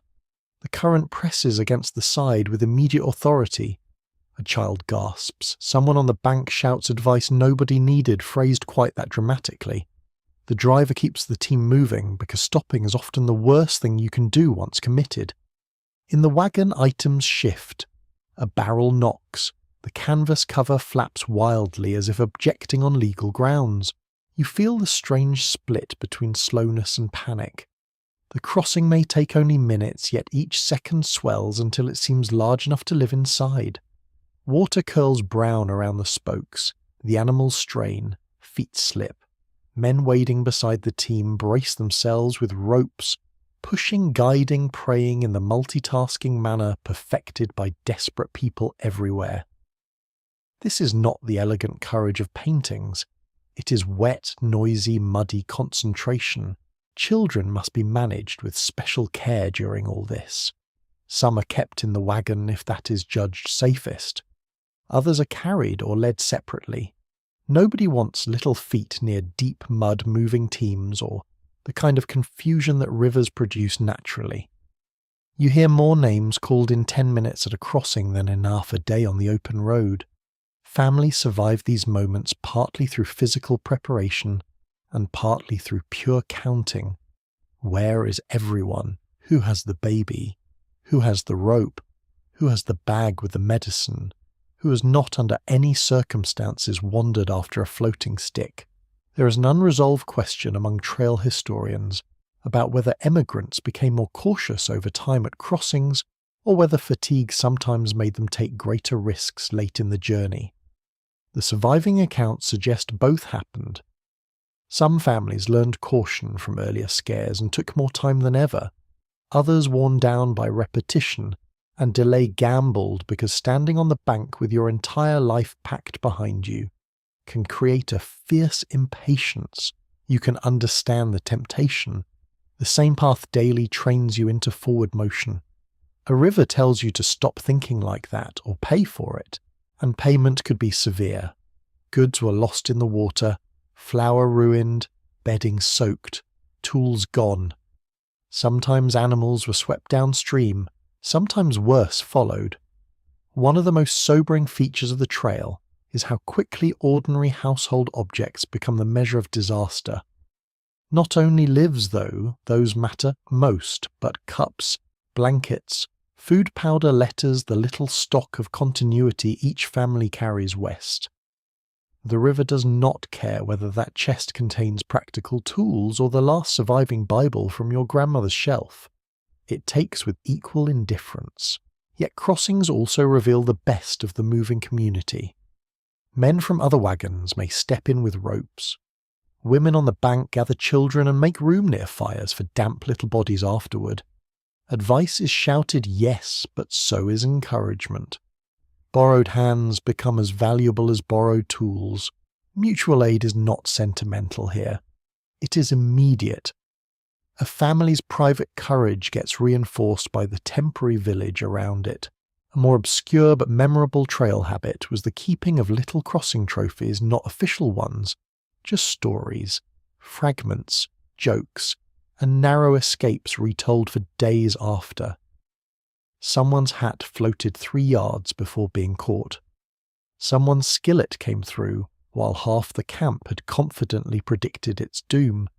Someone's solemn child announced that the wagon had turned into a fish house. These tiny comic relics matter. They help a frightening event settle into memory without becoming only terror. Once the wagon emerges on the far bank, muddy and shaking but upright, the relief is almost embarrassing in its intensity. People laugh too loudly, knees weaken, oxen drip, wet hems slap against ankles. The wagon itself looks offended and exhausted, like a giant wooden duck that never wanted this life. Fires are kindled if needed. Blankets are spread. Water is tipped from whatever held too much of it. Goods are checked with the solemn care usually reserved for the recovering ill. One well-attested fact from emigrant recollections is that entire days could be consumed by crossings and the delays around them. That matters because the Oregon Trail is always a contest between time, weather supplies, and strength. Lose enough hours at rivers and the larger arithmetic of the journey shifts. But families rarely had the luxury of brooding on that for long. A crossing day is too full of immediate needs.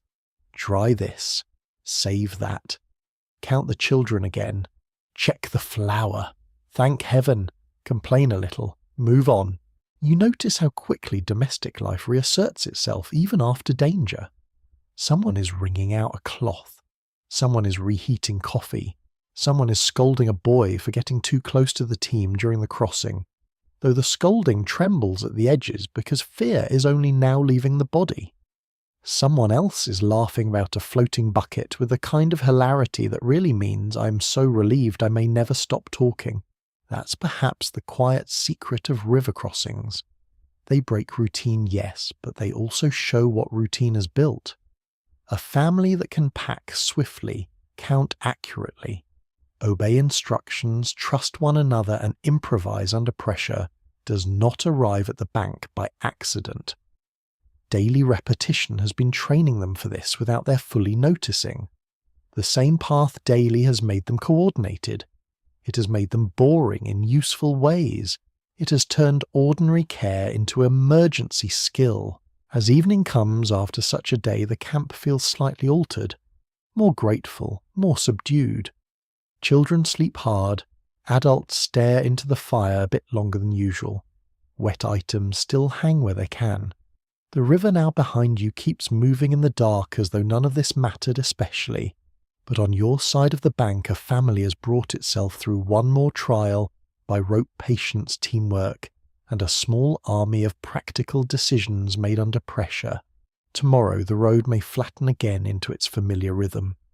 Dust, walking, food, tiredness, the whole steady march west. But tonight you know something you did not know at breakfast. The journey can stop you cold, shake your confidence, and make every belonging feel mortal. And still, somehow, with enough hands and enough nerve, you can get your rolling world across. Illness arrives on the trail without any sense of occasion. There is no respectful pause in the day, no formal announcement, no kind little warning that says perhaps you should sit down, because the next week is about to become extremely unpleasant. Someone simply looks too pale at breakfast. A child who usually chatters sits quietly with a cup untouched in both hands. A man who insists he's fine does not quite rise straight after crouching by the wheel. A woman presses the back of her wrist to her forehead, and keeps it there a second longer than anyone likes. That is how it begins. Small, ordinary, and immediately frightening. On the Oregon Trail, sickness is never only sickness. It is labour lost sleep, lost confidence, lost. It is the frightening arithmetic of a moving household thrown off balance. If one person goes down, someone else must take over the task they were doing, while still doing their own. If the sick person is a mother, meals, children, washing, and the soft glue of daily order all begin to wobble. If the sick person is a father or older son, animals, repairs, route decisions, and the heavier physical burdens shift abruptly onto fewer shoulders. A family survives illness not by stopping life, because the trail rarely permits that, but by redistributing it fast. The first thing you notice is how thin the barrier is between normal fatigue and real danger. Everyone is tired, everyone is dusty, everyone is sore and somewhat irritable. So how do you tell when someone is merely worn down and when something darker has begun? You learn to read tiny signs. A face too flushed in shade, dry lips, a cough that changes its sound, eyes that look dull rather than simply tired. A child who does not care about supper is frankly one of the more alarming sights available to the human heart. One grimly established truth from trail history is that cholera was among the most feared diseases along the overland routes, especially in the late 1840s and early 1850s. It moved fast, often fatally, and terrified emigrants, not just because of what it did to the body, but because of how suddenly it could turn an ordinary day into catastrophe. You do not need a dramatic battlefield to understand vulnerability. A water source, a camp, a crowded route, and one invisible contamination can undo all the confidence in a wagon train by noon. Of course not. Every illness is cholera, though fear may whisper that it is. There are fevers, bowel troubles, coughs, infections, inflamed eyes from sun and dust injuries that sour into something worse, the sheer collapse of exhaustion. Babies teethe and cry. Children spike fevers in the dark. Adults walk too long on damaged feet and then wonder why the body has begun protesting in more serious language. The trail is a long experiment in asking too much of flesh. Home remedies come out with a seriousness normally reserved for scripture. Laudanum, if anyone has it. Vinegar, camphor, mustard plasters, herbal brews, teas, grease bandages, compresses, rest when rest can be stolen. Some treatments probably soothed. Others mostly fill the terrible need to do something. You can picture the scene clearly. A mother kneeling beside a child, spoon in hand, a father holding a lantern low, someone whispering that this helped Aunt Martha once, someone else saying no, the other mixture. Medicine on the trail is part knowledge, part hope, part inheritance, part panic, performed tidily. There is a strange little detail in a number of emigrant recollections about people guarding certain homemade remedies as if they were nearly magical family property. A salve, a tonic, a particular herb packet wrapped in cloth. the sort of thing produced with a grave expression and absolute confidence even when the evidence for its power seems to rest mostly on cousinly anecdote and determined faith. Still you understand the instinct completely. In a place where trained medical care may be days or weeks away, a jar from home can feel like a piece of civilization with a lid on it. The wagon train reacts to sickness in layers. First the family, then nearby neighbours, then the wider camp if the illness looks infectious or severe. Practical kindness emerges fast. Someone offers to watch the healthy children. Someone lends a cloth. Someone else suggests a halt or argues against halting because the sick need to reach the next water source or fort. Advice multiplies like rabbits under stress. Much of it conflicts. None of it comes with guarantees. There is still disagreement among historians about how often emigrant families deliberately pushed on while people were seriously ill versus pausing longer than conditions really allowed. Diaries suggest both happened. Some families stopped when they could, circling the wagons near water and shade if available. Others kept moving with the sick laid inside, jolted by every rut, because time, weather, or fear of falling behind made stillness its own danger. It is one of the trail's cruelest dilemmas. Remaining may kill. Moving may kill. Pick a direction and call it wisdom. Inside the wagon, illness changes the air. It becomes warmer somehow and closer. You smell damp cloth medicine, stale breath, old canvas, and the faint, sour note of fear that clings to everyone trying not to name it. A sick child on bedding in the wagon turns the whole vehicle into a little floating infirmary. Every bump matters more. Every pause matters more. The usual clutter of packed life must shift to make room for suffering, and yet families become astonishingly inventive in care.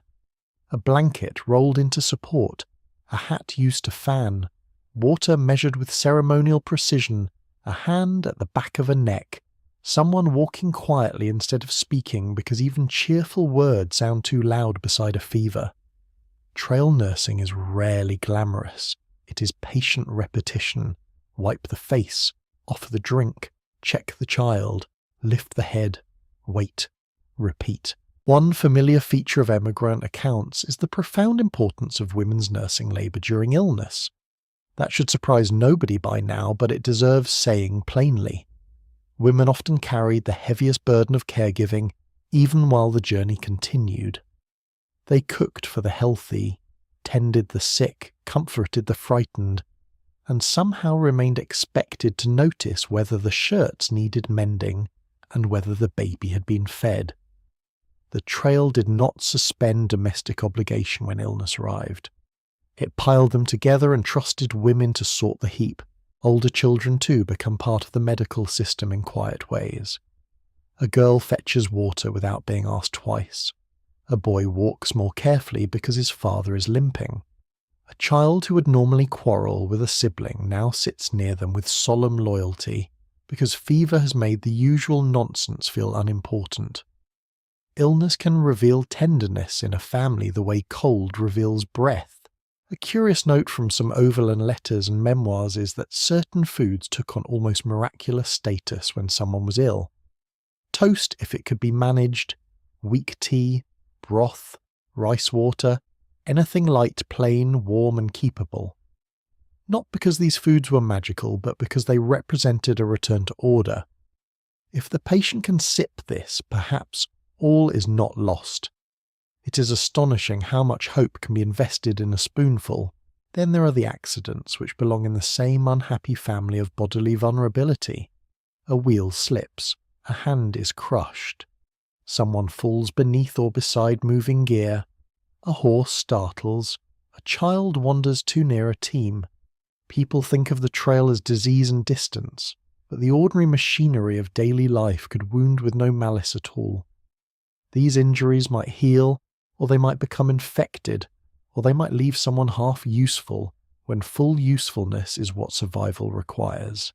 Some specialists have asked whether emigrants understood the connection between water contamination, camp sanitation, and disease more than older popular stories give them credit for?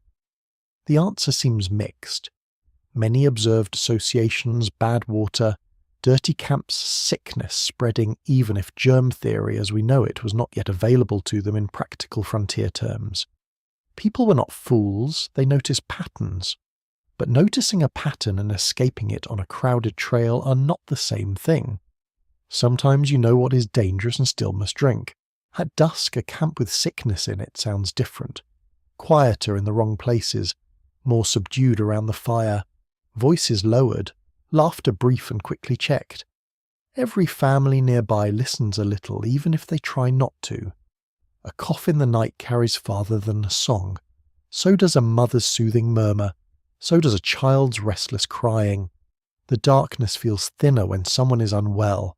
Still, not every illness ends in tragedy, and it matters to remember that. Bodies recover. Fevers break.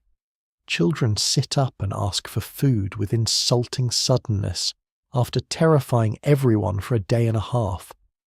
Men who looked half dead by evening are grumbling about harness by sunrise.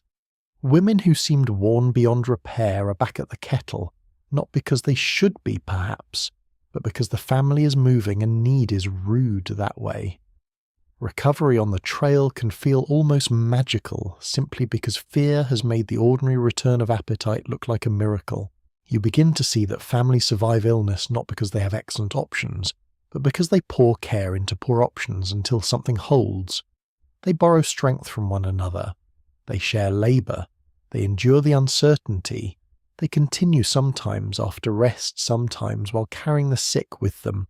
Always with that blend of fear and practicality the trail seems to demand from everyone. Tonight beside the low fire, one person sleeps easier than they did last night, and everyone else feels the difference in their own breathing. A fevered forehead is cooler. A cup is emptied. A child asks a question. A man rises without help. These are tiny victories invisible to the grand story of westward migration, and more important than most of it. Because out here on the same hard path, daily survival is often measured not in miles at all, but in whether the ones you love are still here when dawn comes and the wheels begin again. By now your supplies have begun to acquire personalities. The flour is temperamental, the bacon is stubborn but dependable, the coffee is moody and alarmingly finite. Beans are both comfort and threat depending on how many days in a row they have appeared. Nothing in the wagon is just an object anymore. Everything is a calculation, a possibility, a decision waiting to happen. And because the trail keeps taking little bites out of your original plans, families survive not merely by preserving what they packed, but by learning how to stretch trade, gather patch, and improvise with the sharp-eyed alertness of people who know that waste is just hunger wearing a disguise. It starts with small adjustments. A lighter scoop of flour than yesterday. A meal thinned with a little extra water. Bacon grease saved rather than thrown out because there are a dozen things it can still do. Children are told not to spill. Adults stop themselves from taking second helpings they would once have considered modest. This is not dramatic scarcity, at least not yet. It is management. The trail teaches thrift until thrift becomes instinct. A plain fact supported by many overland diaries is that emigrant families often supplemented their packed provisions through hunting, fishing, gathering wild foods and purchasing supplies when possible at forts or trading posts. That mattered enormously because no amount of planning could fully account for spoilage, delay, weather accident appetite, or the maddening habit of real life to refuse tidy estimates. You may have begun this journey with a careful inventory and a noble sense of preparation. By now the land itself is being asked to contribute to the menu. Hunting carries a great deal of myth around it naturally. In memory, the frontier overflows with heroic shots and endless fresh meat. In practice, success depended on season, location, skill, luck, time, and whether anyone in your party could actually hit what they were aiming at while tired, dusty, and mildly cross. Buffalo, antelope, deer, rabbits, birds, anything usable might become supper if circumstances lined up kindly enough. When fresh meat entered camp, the whole emotional atmosphere changed. Even the smell of it cooking could lift the day in a way no speech ever could.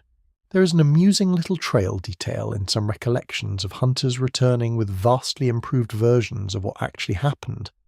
The rabbit becomes practically a mountain lion in the retelling. The missed shots vanish like snow in spring. The one clean success receives the sort of narration usually reserved for military victories or engagement announcements. You can hardly blame them. On a trail full of sameness, any useful triumph deserved a little dramatic embroidery. But not every family had a good hunter, and not every stretch of country was generous. So gathering mattered too. Wild onions, berries, greens, roots. Where knowledge allowed, these could break the monotony and add something fresh to diets grown heavy with flour and salt. Yet this required caution. The plains and mountains did not label their edible offerings for emigrant convenience. A family that survived well was often one that knew the difference between useful foraging and a very bad idea with leaves. There is continuing discussion among historians about how much emigrants actually relied on foraged foods in day-to-day survival, because accounts vary widely by route season and skill. Some families mention fresh additions often, others barely do. That inconsistency makes sense. Nature is not a shop with regular stock, and emigrants were not all equally prepared to read the landscape. One person looks at a patch of green and sees supper. Another sees decorative uncertainty and keeps walking. Trading becomes its own quiet art. At forts, settlements, ferries, and among fellow travellers, goods moved from hand to hand according to need, scarcity, and opportunity. Coffee might be swapped, flour bargained. A little sugar traded for cloth, a tool, a service, a bit of feed, a favour repaid. Barter is not only economics out here, it is social navigation.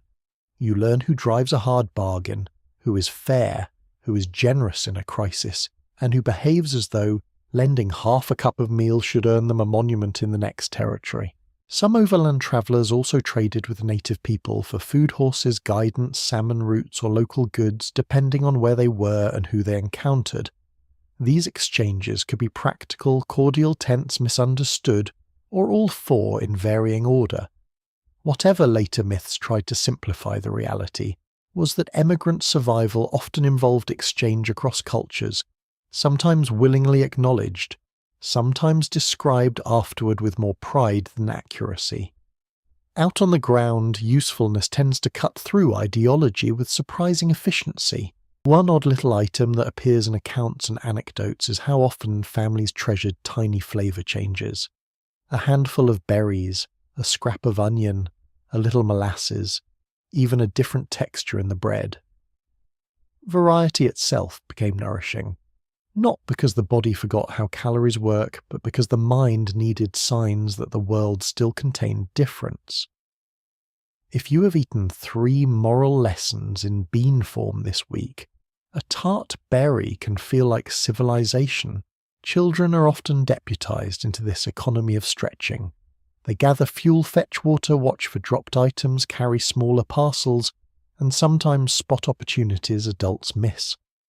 A boy notices fish in a stream. A girl brings back greens from near camp after being shown what is safe. A younger child picks berries with the solemn greed of someone who understands both snack and contribution at once. Family survival depends partly on converting every member of the household into a useful pair of eyes.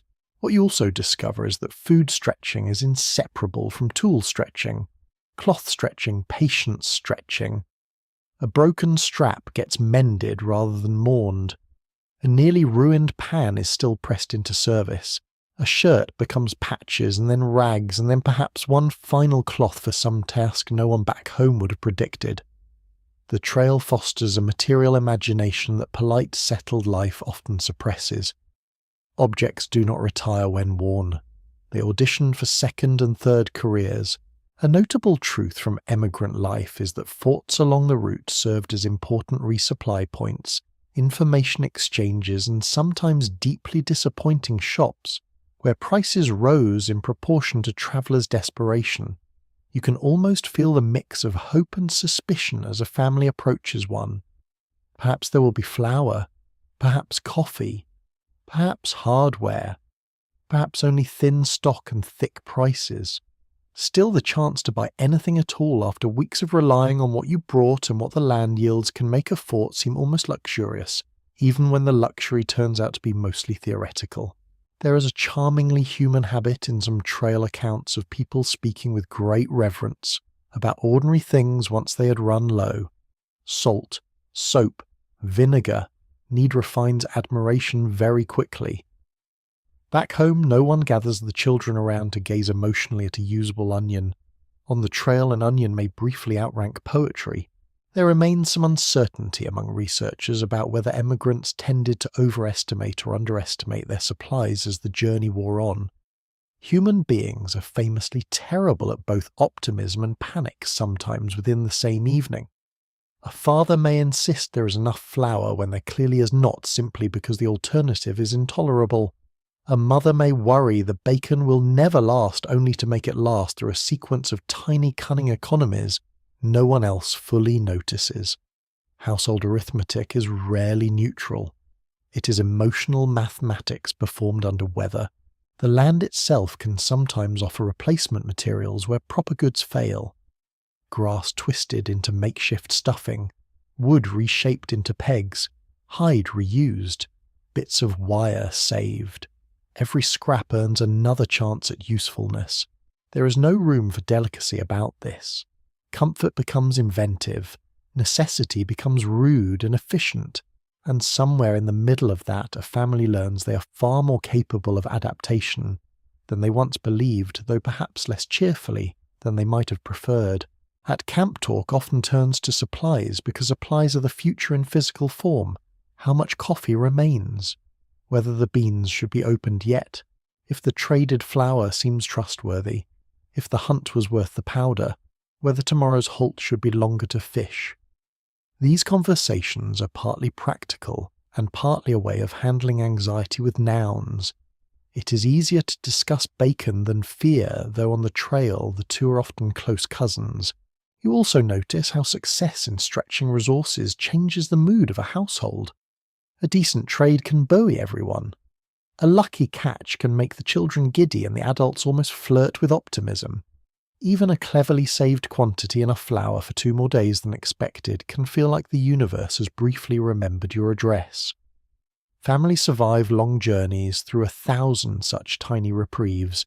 There is a delightful fringe note in some recollections of emigrants developing very firm opinions about substitute ingredients and emergency trail cooking methods, defending them later with the intensity of theologians.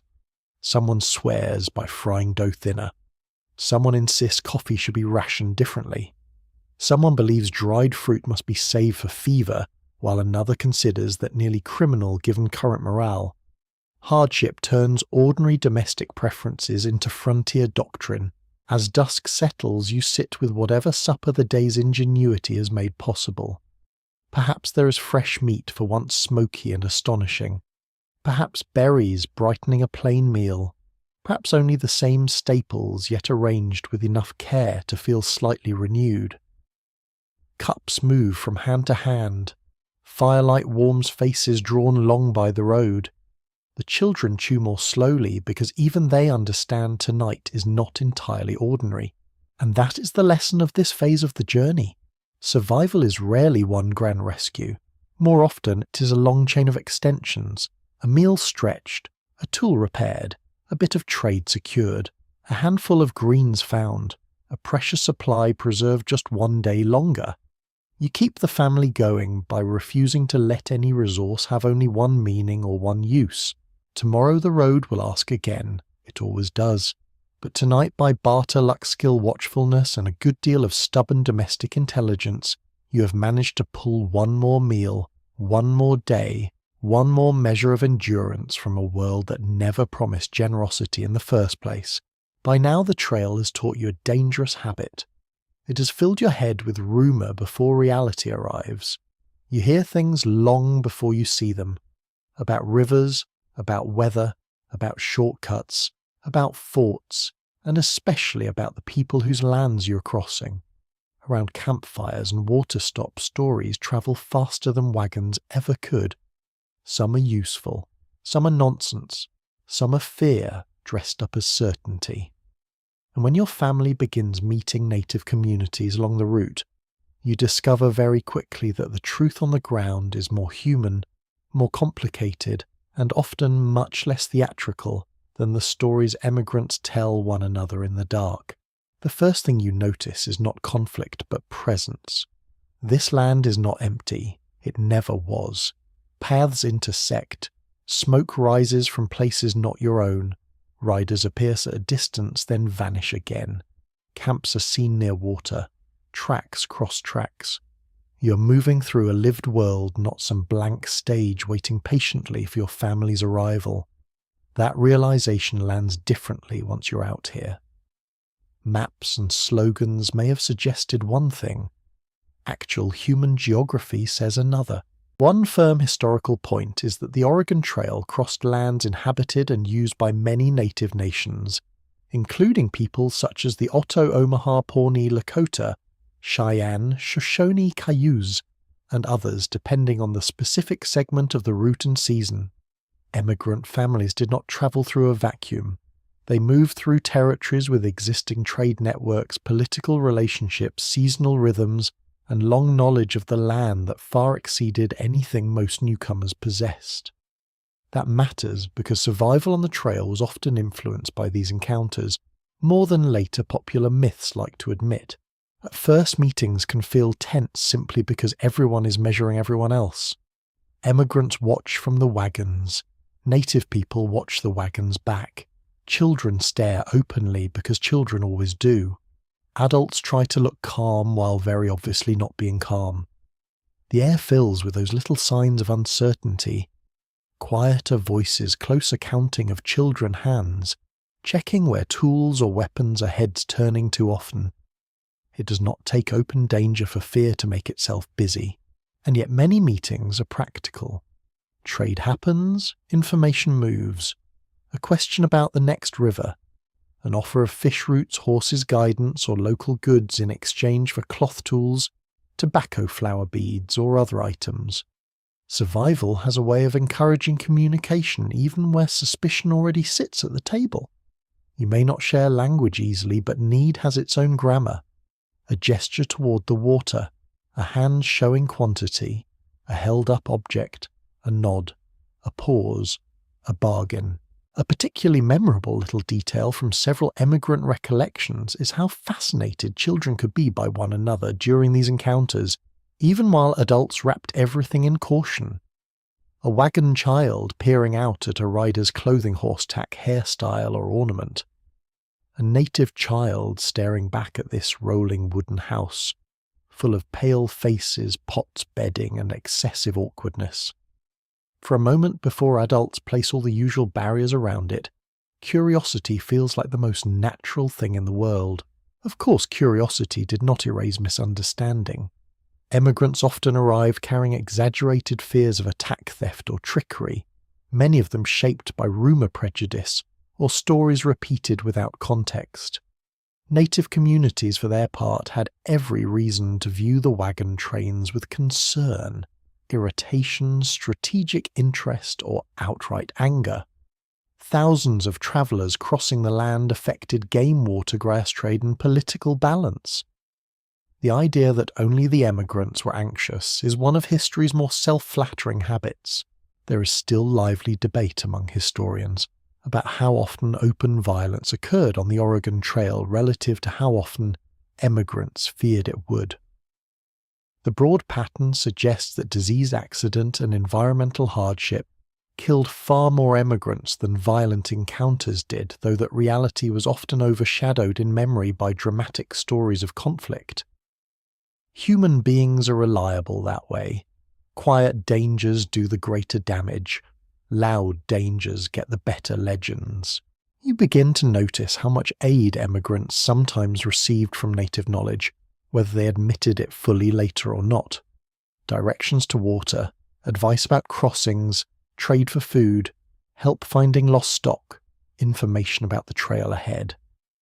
In some places, overland travel would have been even more punishing without such guidance. This is one of those truths that history occasionally tried to tuck out of sight because it complicated simpler tales of rugged self-sufficiency. But the trail itself does not reward fantasy for long. If someone knows where the water is, pride becomes negotiable. Some accounts mention emigrants paying native people to help them ferry goods or guide them across difficult stretches. Others speak resentfully of such exchanges as though paying for local expertise was somehow an insult rather than an entirely ordinary feature of human life. You can almost hear the contradiction. We do not trust them, says a man, while accepting directions that may save his oxen. The frontier is full of this sort of selective realism. A small but striking anecdotal pattern appears in diaries where emigrant women describe native clothing, beadwork, horses and camp arrangements with a level of visual attention sometimes more detailed than the men's accounts. That makes sense. Women trained by household observation tend to notice fabrics, construction decoration, the arrangement of objects, the signs of domestic life. Even in uncertainty, the eye keeps working. A pair of moccasins, a baby board, a horse blanket, a silver ornament catching light. The human world reveals itself through material detail. You also see how rumours distort behaviour.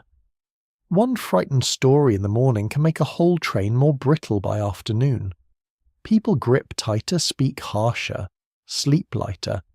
If a rider appears near camp, half the adults mentally compose a crisis before the person has even reached speaking distance.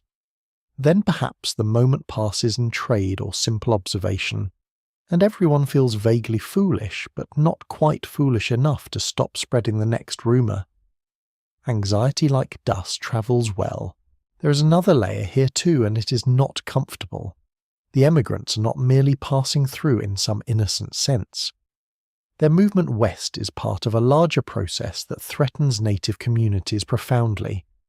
Disease, military pressure settlement, broken agreements, disrupted resources and demographic invasion form the shadow around these trail meetings, even when an individual exchange is calm. You feel that if you let yourself, the smile in trade, the lifted hand in greeting, the measured look from horseback, all of it exists inside a much harder future. Some historians continue to examine whether emigrant diaries underreported native assistance because it did not fit later frontier myths, or overemphasized moments of fear because fear made better story material. Probably both happened. Memory is rarely neutral, and the West became a powerful national story machine. But at ground level, families surviving the trail often relied on a more mixed reality. Caution, yes, but also exchange, observation, dependence, and adaptation. Sometimes the most practical encounters are the least dramatic. A brief trade for fish, a question answered about the road ahead, a warning given by sign or word about bad water, a child returning from a nearby group with wide eyes, and a tiny gift or some object exchanged. A laugh shared awkwardly over something that does not require translation, like a stubborn mule or a spilled cup. Those moments do not erase the larger tensions, but they do remind you that people remain people even when history is trying very hard to turn them into symbols. There is an offbeat but charming note in a few emigrant memories of native humour, practical jokes teasing mimicry, or amused reactions to wagon train habits. You can understand why. To those already living on the land, the overlanders must sometimes have looked absurd, creaking along with entire households, piled into canvas-covered boxes, forever adjusting, spilling, shouting, losing livestock, and behaving as though they had invented inconvenience. History often forgets to ask who found whom ridiculous.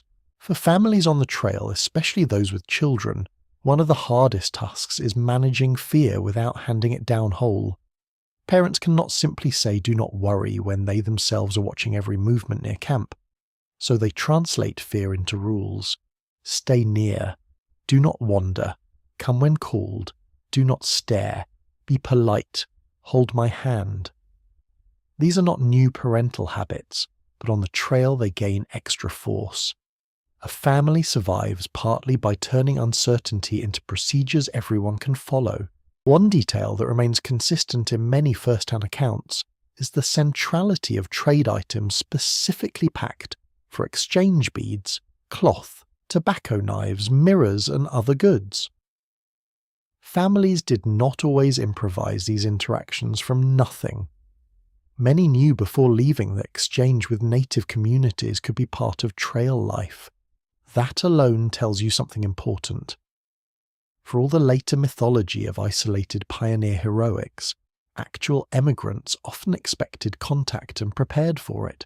As evening falls after one of these encounter days, the camp tends to buzz with retelling, every gesture analysed, every word repeated whether or not anyone understood it accurately. Someone insists the riders were friendly, someone else says they look too friendly, which is not a meaningful category but will not stop being used. Children repeat what they noticed, usually the most concrete and sensible details. The horse had blue beads, the woman had a baby, their dog was funny looking, their boots were soft.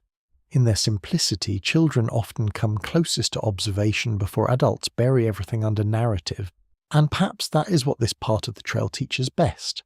The same path daily does not only wear down your body, it also reveals the stories you carry in your head and test them against actual people. Some stories hold a little truth, others collapse embarrassingly fast. Families who survive well do not merely protect their food and wagons. They learn sometimes reluctantly to read human situations with more care than rumour allows. Tonight, the fire burns low, voices soften, the wagons stand in their familiar shapes against the dark. Beyond them lies a land full of other camps, other households, other histories moving alongside your own, whether you understand them or not. You're not alone out here, not in the romantic way and not in the frightening way either. You're travelling through a world inhabited, observed, remembered and interpreted by many different people at once. And tomorrow, when the wheels begin again, that truth will roll with you too. Loss does not arrive on the trail as a separate event with velvet ropes around it. It comes right through the middle of ordinary life, through breakfast smoke, through a halt beside water, through a wagon wheel that still needs greasing, and a child who still wants to know if there will be jam tonight. That may be one of the hardest truths the Oregon Trail teaches a family. Grief is not granted a private room. It happens in public in dust in motion, and often with the unbearable knowledge that the road expects you to keep going. By now you have passed graves before, you could hardly avoid it. Little mounds by the trail, markers when anyone had time or strength to make them, sometimes carved wood, sometimes stones, sometimes almost nothing at all. The emigrant road west became in places a long thin line of reminders that not everyone who set out finished. A sobering fact noted in many trail narratives is that thousands of overlanders died on the great western routes from disease accidents, exposure and exhaustion. The road itself became a kind of moving cemetery, though not in the dramatic way later legends often preferred. More often it was quiet, a small rise of earth, a wagon line moving on. At first, other people's graves are easier to look at than imagine. You notice them with a respectful flinch and then keep walking because there is almost nothing else to do. But once loss enters your own camp, the whole trail changes shape. The same dust, the same wheel, ruts, the same evening fire now seem to contain an extra silence, one that sits just behind every practical task. A missing voice alters space in ways no map can show. Sometimes the loss comes after illness feared and watched for over long, terrible hours. Sometimes it is sudden, an accident, a fall, an animal, water, a single awful moment that leaves the family staring at one another as if the world has become unrecognizable. The trail is brutally democratic in this respect. It does not ask whether a person was kind, useful, young, difficult, loved by many or only by a few. It simply takes and then leaves the living to manage the consequences. The physical work of mourning on the trail is heartbreakingly plain. A place must be chosen, tools brought out, the ground examined. If it is hard, the labour is harder. If it is wet, the work becomes heavy and unpleasant in a different way. People dig with shovels, sometimes picks, sometimes anything that will cut into the earth. They do this while tired, stunned, angry or hollow, because even death on the trail requires logistics. That may sound cold, but it is not coldness. It is love forced to take practical form. A poignant little detail from some overland recollections is that graves were sometimes made deeper, or disguised for fear that animals or later travellers might disturb them. In a few accounts, wagon trains even drove their wagons over the freshly filled ground to help conceal it. Imagine that for a moment. The family says goodbye, the earth is settled, and then wheels pass over the place not from disrespect, but from a last protective instinct. It is an image so harsh and tender at once that it seems to contain the entire trail in miniature. The service itself, if there is one, may be brief. A prayer, a hymn perhaps if anyone can manage it without breaking. A passage from scripture, a few words, a child clinging to a skirt not entirely understanding, a man who has said very little all day suddenly unable to continue reading, a woman standing unnaturally still because movement might undo her. There is rarely the spaciousness grief would ask for at home. No familiar church, no gathered town, no kitchen, afterward full of food and remembered stories. Only the open land, the family, and the terrible necessity of making peace with too little ceremony.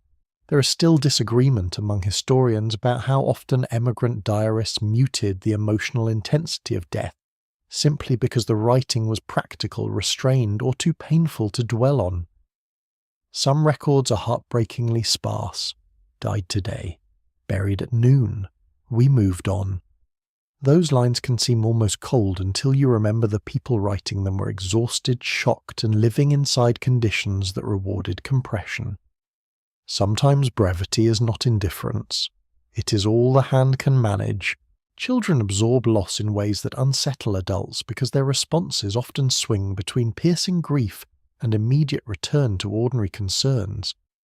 A little boy may cry hard at a burial and then ask an hour later whether he can ride in the wagon. A girl may say almost nothing until dark, then whisper the one question no one can answer. Where is she now? Will he know the way home? Did the dog understand? Adults are rarely ready for the practical sincerity of children's sorrow.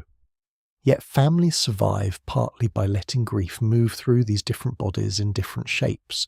Women often carry the work of mourning and continuation at once, comforting the children, folding away the dead person's clothing, saving useful items, deciding what can be kept, what must be given away, what cannot be looked at yet.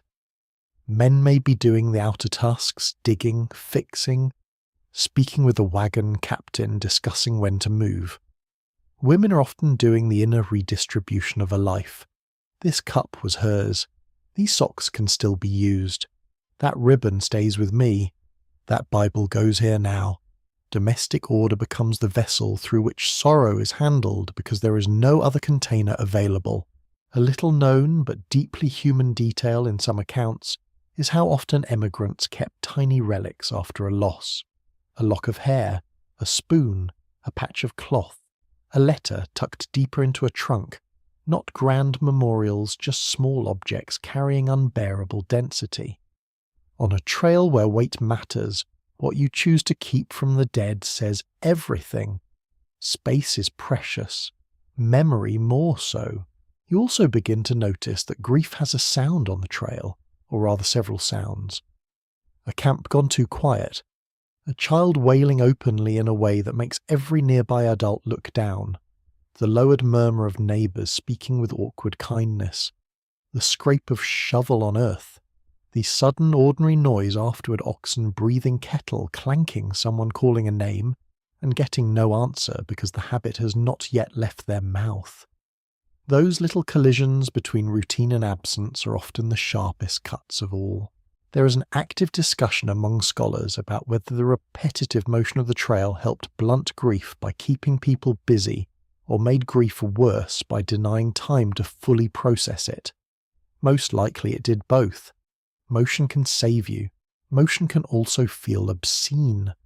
The wagon rolls on, and the mind cannot decide whether that is mercy or insult.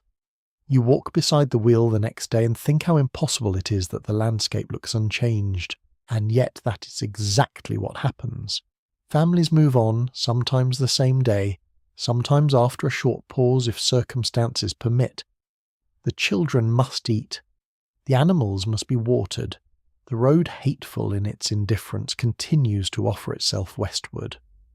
This continuation is not evidence that people love too little. It is evidence of the conditions. If anything, the ability to continue while broken is one of the most severe forms of love the trail demands. Neighbours matter enormously here. A borrowed hymn book, an offered prayer, someone quietly handling a task the grieving father cannot manage, another woman taking the baby for an hour, a shared meal appearing without being announced.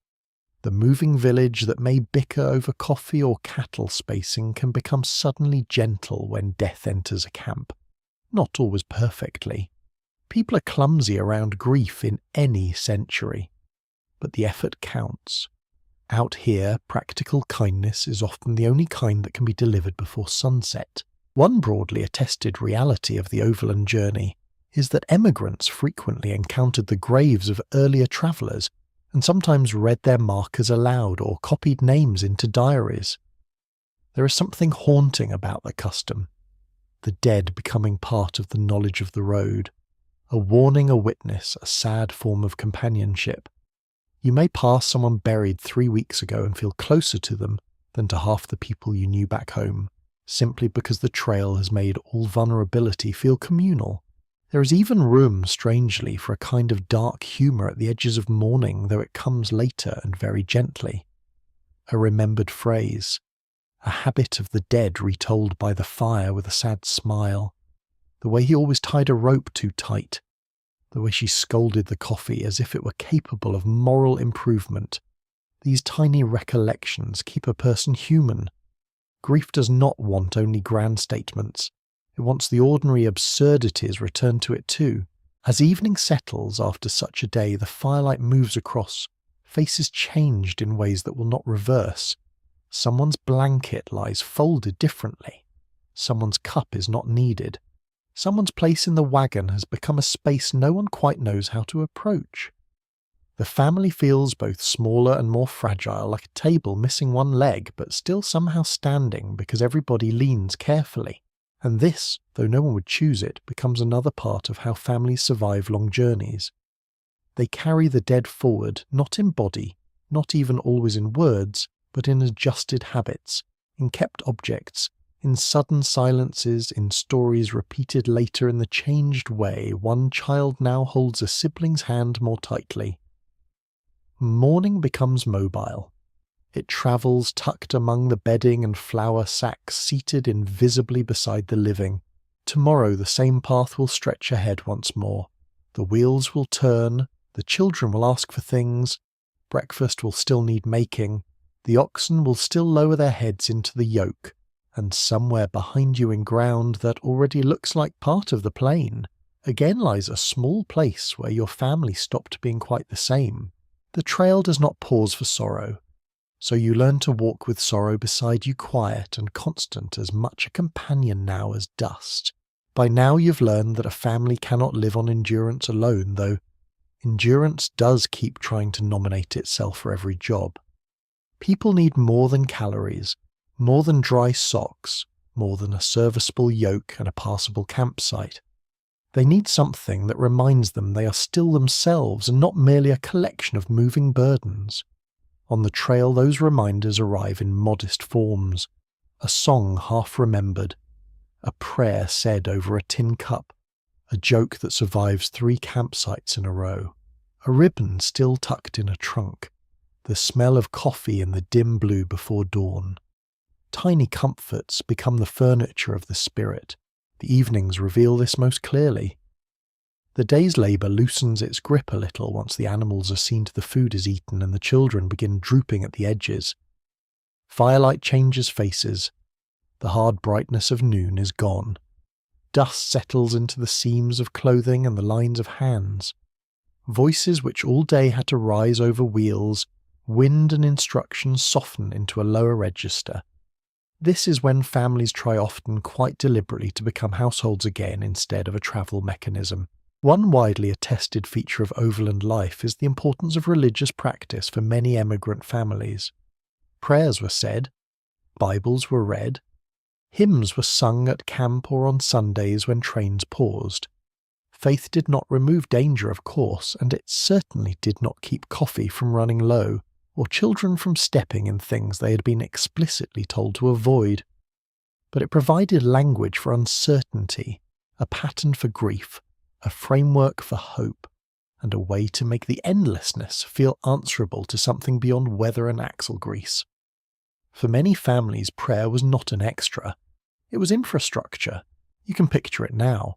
A father reading by firelight from a Bible with worn corners, a mother listening while stirring the last of the embers into some kind of cooperation, children leaning against blankets or one another, not following every word but absorbing the cadence. Or perhaps a hymn begins uncertain at first, then steadier as others join. Not every voice is tuneful. Some are downright offensive to music. But that hardly matters. Sound fills the dark and says for a moment we are still a gathered people. There is a rather sweet trail detail in several memoirs of emigrants carrying cherished books, besides the Bible, hymnals, almanacs, school readers, poetry sermons, even bits of Shakespeare or moral stories. The idea of hauling literature across a continent when every pound matters feels wonderfully unreasonable and completely human. You do not keep a book because it is useful in the narrowest sense. You keep it because the mind also gets hungry, and because words from home can make even a windy campsite feel briefly inhabited by familiar walls. Not all comfort is solemn, far from it. Some of the most durable morale on the trail seems to have come from humour gossip, and that special category of family conversation where everyone is tired enough to be honest, but not quite so tired that they stop being funny. Someone imitates a self-important traveller from another wagon train. Someone complains dramatically about beans with such artistry that the whole fire circle laughs. A child reports with grave sincerity that the ox looked offended, and suddenly 5 people are giggling over the idea as though it were a formal philosophical position. Laughter is never a luxury for long in such a life. It does practical work. There is still discussion among historians over how much emigrants idealized campfire harmony in later recollections, because memory is very fond of warm scenes after difficult journeys. No doubt tempers often frayed and quiet resentment sat by many fires, yet the evidence also suggests that families and wagon companions made real effort to preserve sociability. Singing, storytelling, simple visiting between wagons, these were not decorative extras. They were emotional maintenance for people under strain. A family that never laughed would likely not keep itself whole for very long. Children naturally become carriers of comfort almost without intending to. A nonsense rhyme repeated at dusk, a request for the same story again, a blanket ritual, the insistence that some pebble feather or ragged doll sleep nearby. Adults may pretend these things are small, but they often organise the emotional climate more than route debates do. When a child asks for the bedtime line said exactly the same way as it was said back home, you realise how much survival depends on continuity disguised as routine affection. Women often preserve these gentle anchors with particular skill. A bit of mending done not only because the shirt needs repair, but because the motion itself is familiar and steadying. Hair braided at night. Faces washed at least approximately before sleep. A little ceremony around bedding. A quiet word with each child. Men do it too in their own style, perhaps, through a story, a whistle carved from scrap, a hand on a shoulder, a joke delivered so dry it nearly evaporates. family life keeps reasserting itself against the trail's attempt to flatten everything into labour. An offbeat but lovely note from Emigrant Recollections involves improvised entertainments that sound almost absurdly fragile against the landscape.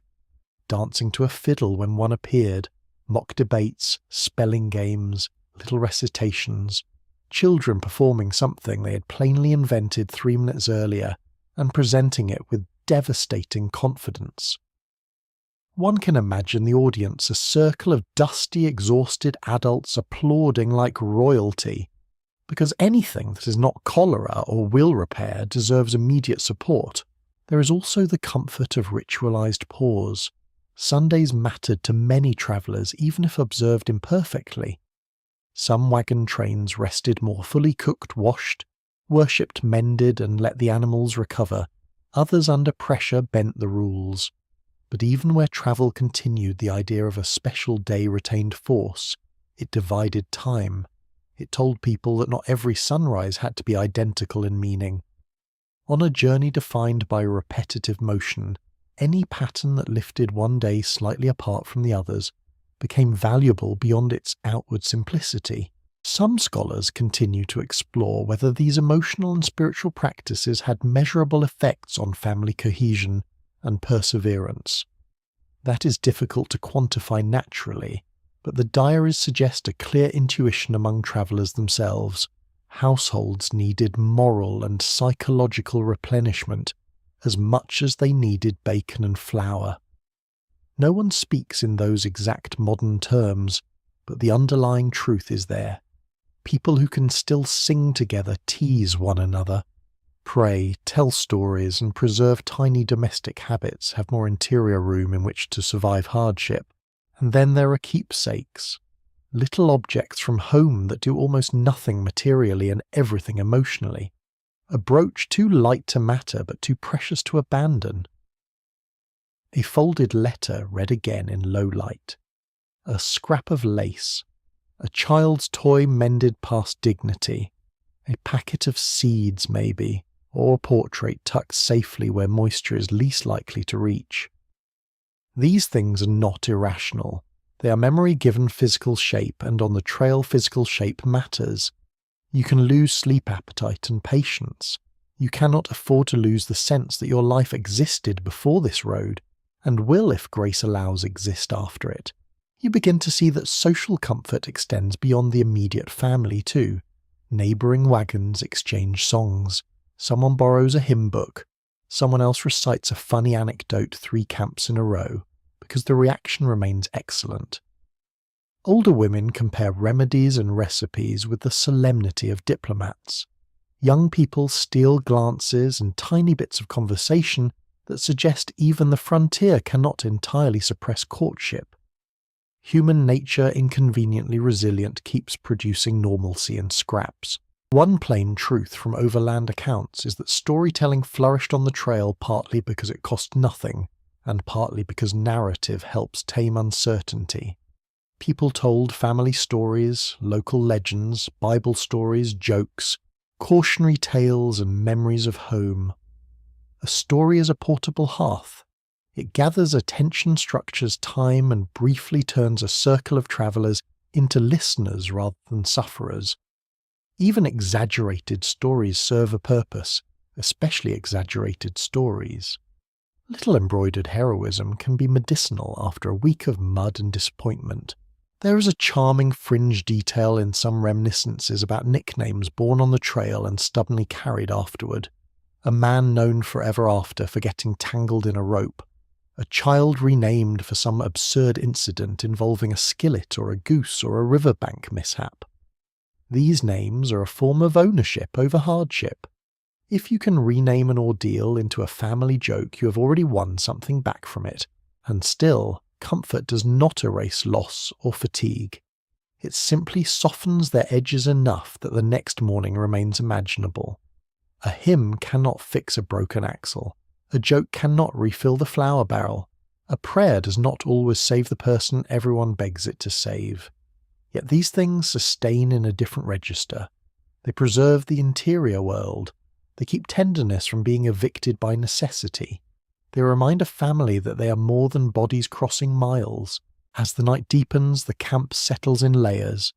The last low conversation, a cough, a murmur of prayer, the final clink of a cup set down. Children folding into sleep under blankets that smell of smoke and open air. The stars overhead are vast, almost indecently so, and the fire shrinks into a red pulse at the centre of your little world. The wagons, for all their roughness, stand like temporary walls around a domestic life still stubbornly alive. Tomorrow the same path will open again. There will be dust and decisions and walking and all the petty tyrannies of practical survival. But tonight, under this broad and indifferent sky, a family has made something resembling home out of song memory, faith teasing, and the warm repetition of care. And sometimes on a journey like this, that is the very thing that gets you through to morning. At some point after so many days of prairie that the eye begins to think the world was built mostly of grass and sky, the horizon changes its mind. It thickens, it rises. What once lay flat now gathers itself into distance with shape and intention. The mountains appear first as rumour made visible a dark blue suggestion almost too faint to trust. Then day by day they become undeniable. Your family has been living inside repetition for so long that this new vertical world feels nearly shocking.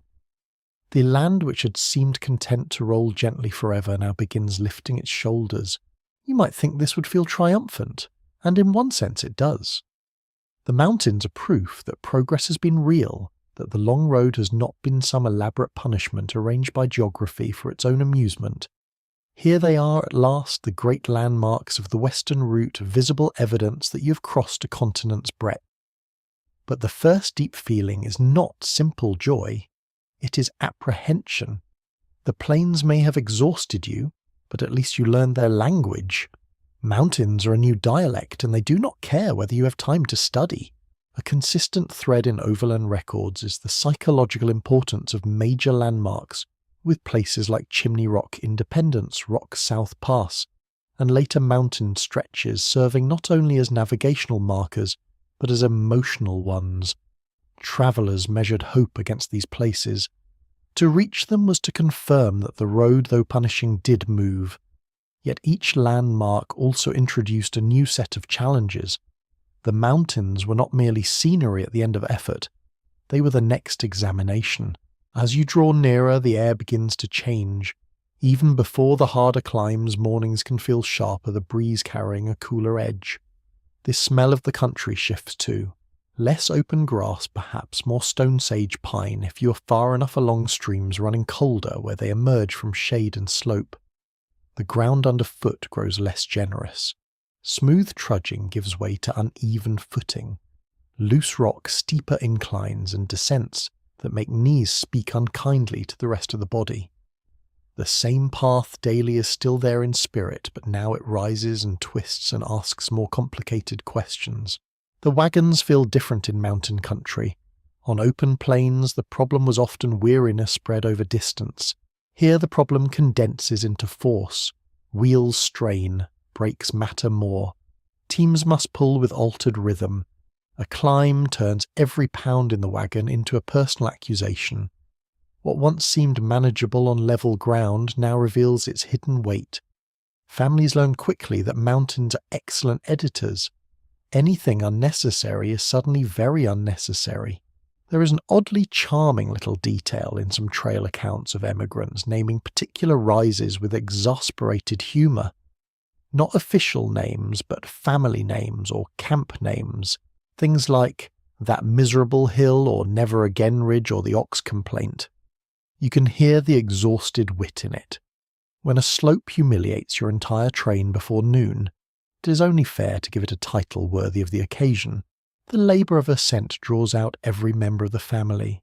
Men and older boys may double teams push at wheels cut brush, or guide animals with fierce concentration. Women and girls walk more than ever, lightening loads, carrying what they can by hand, keeping children from the most dangerous edges. Young children must be managed carefully because steep ground and moving wagons are a dreadful combination. Families that survived well on the plains through routine must now survive through adaptation. Rhythm matters less than judgment. One documented reality of Western emigration is that mountain travel often required rethinking wagon management itself, including braking methods, unloading on severe grades, and changing how teams were handled. A wagon could become as dangerous going downhill as uphill. Wheels locked too harshly might skid. Too little braking and the whole load could rush forward with terrifying force. You begin to understand that the wagon is not simply a loyal box with wheels. It is a stubborn machine whose cooperation depends on constant supervision. The visual world changes so quickly that even fatigue cannot entirely blunt it. Ravines, narrower passages, rock faces catching evening light, firmer shadows, water running bright and quick. The sky still vast above, but now framed by slopes and ridges that make your little rolling household feel smaller than ever. On the plains, bigness came from openness. Here it comes from height. Both have a way of shrinking human confidence, though in completely different moods. There is continuing debate among historians about how emigrants emotionally experience these mountain stages. Some diaries speak with awe at the beauty and the relief of nearing the west they had imagined.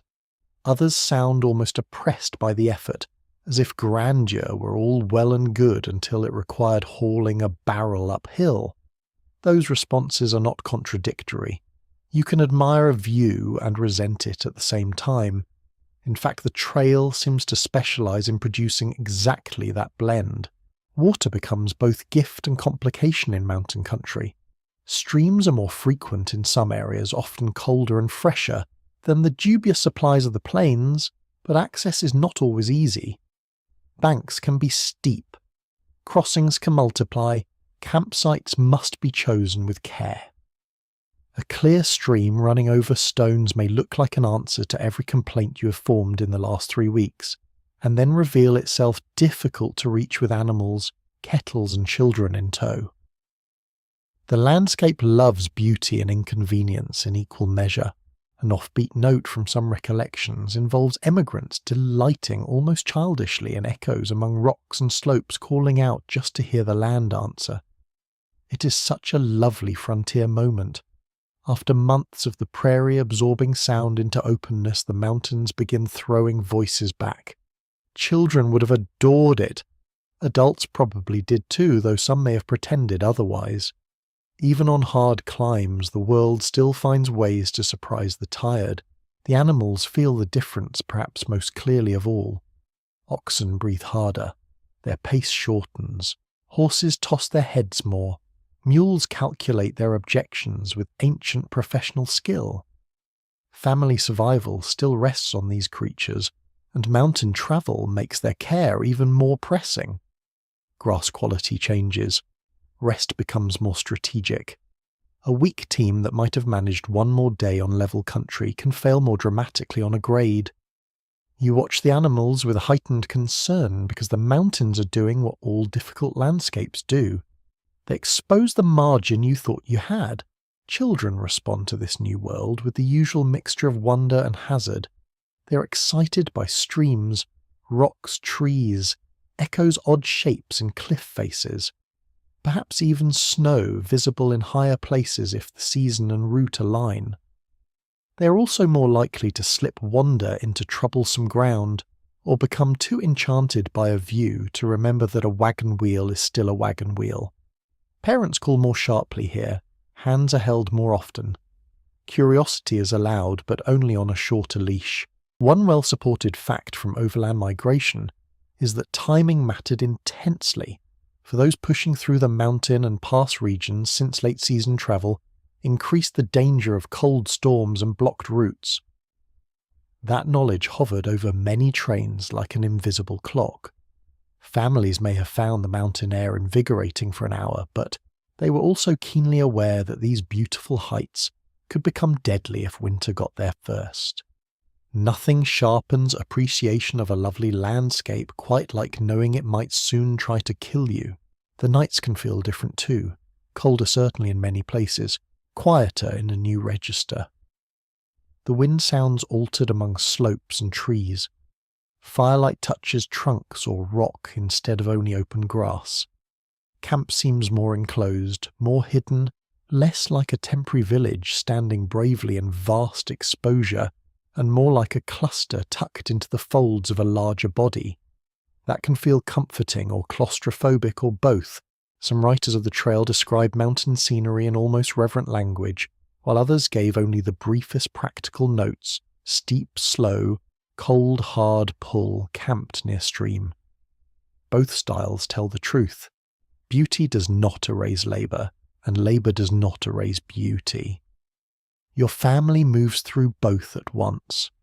One child may gasp at the colour of evening on a ridge, while an adult nearby is mentally calculating how many sacks might need shifting before tomorrow's climb. This is frontier life in its most honest form. Wonder interrupted by logistics. A curious little recollection that appears from time to time is the collecting of mountain keepsakes. Small stones, pine cones, bits of unusual wood, anything that seemed to prove the landscape had changed and that the family had changed with it. You can understand that urge completely. After so much sameness, the mountains offer difference you can hold in your hand. Look, this came from there. So did we. As the days in this terrain accumulate, your family begins adjusting in the old familiar way. Not happily at every moment, certainly, but effectively. Loads are watched more carefully. Steps shorten on climbs. Camps are arranged with new priorities. The body learns. The mind recalibrates. Even dread becomes procedural after a while. That hill, then the stream, then the bend, then rest. Human beings are extraordinary at teaching themselves to continue, and perhaps that is the deeper meaning of the mountains on the horizon. They are not simply obstacles or symbols of nearing the west. They are proof that the road will keep changing, and your family will have to keep changing with it. Nothing stays manageable for long by standing still in the same form. Survival is not only stubbornness, it is revision. Tonight the fire glows in thinner, cooler air. The dark shapes of higher land stand around your camp like great patient listeners. The children sleep with the day's new images still tucked, somewhere behind their dusty eyelids. The oxen rest heavily. The wagon stands angled on ground, less forgiving than the plains, and yet still it stands. So do you. Tomorrow the road will climb again, and with it your family carrying the same old burdens into a country that suddenly rises to meet them. By now endurance has stopped feeling noble. It is no longer a glowing virtue painted in heroic colours. It is a habit, a stubborn, tired, sometimes deeply unglamorous habit. You get up because morning happens. You walk because the wagon moves. You cook because people must eat. You keep speaking in a civil tone because the alternative would be to scream into the sagebrush and frighten the children. This stage of the trail, the breaking point stage, is where families discover that survival is often less about inspiration than about repetition carried out while every part of you quietly objects. The body tells the truth first. Feet that once merely hurt now seem to have developed personalities, none of them pleasant. Knees complain on slopes. Shoulders ache from lifting and balancing and carrying the same categories of burden day after day. Faces are thinner. Hands are rougher.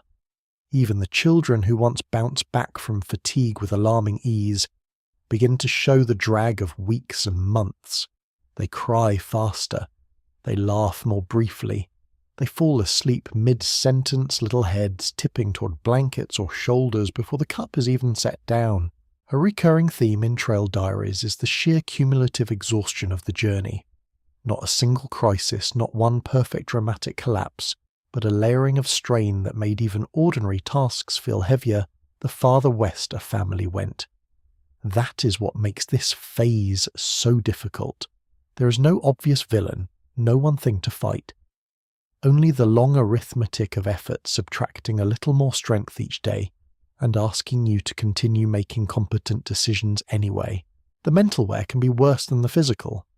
The same path daily, even when the scenery changes, still has the same structure of demand. Get up, pack, move, watch, count, cook, mend, sleep, repeat. Some mornings the very sound of the yoke settling onto the oxen can feel offensive. Some evenings the sight of the bedding to be unrolled brings not comfort but irritation, because you know it must all be stuffed back again before sunrise. A family can become short with one another, not because love has failed, but because fatigue has eaten all the padding around it, and yet love remains, though often in disguises.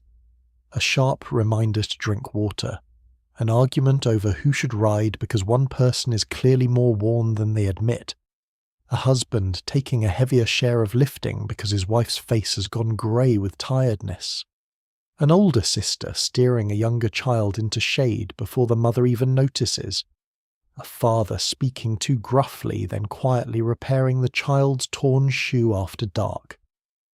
Trail affection is not always wrapped in softness.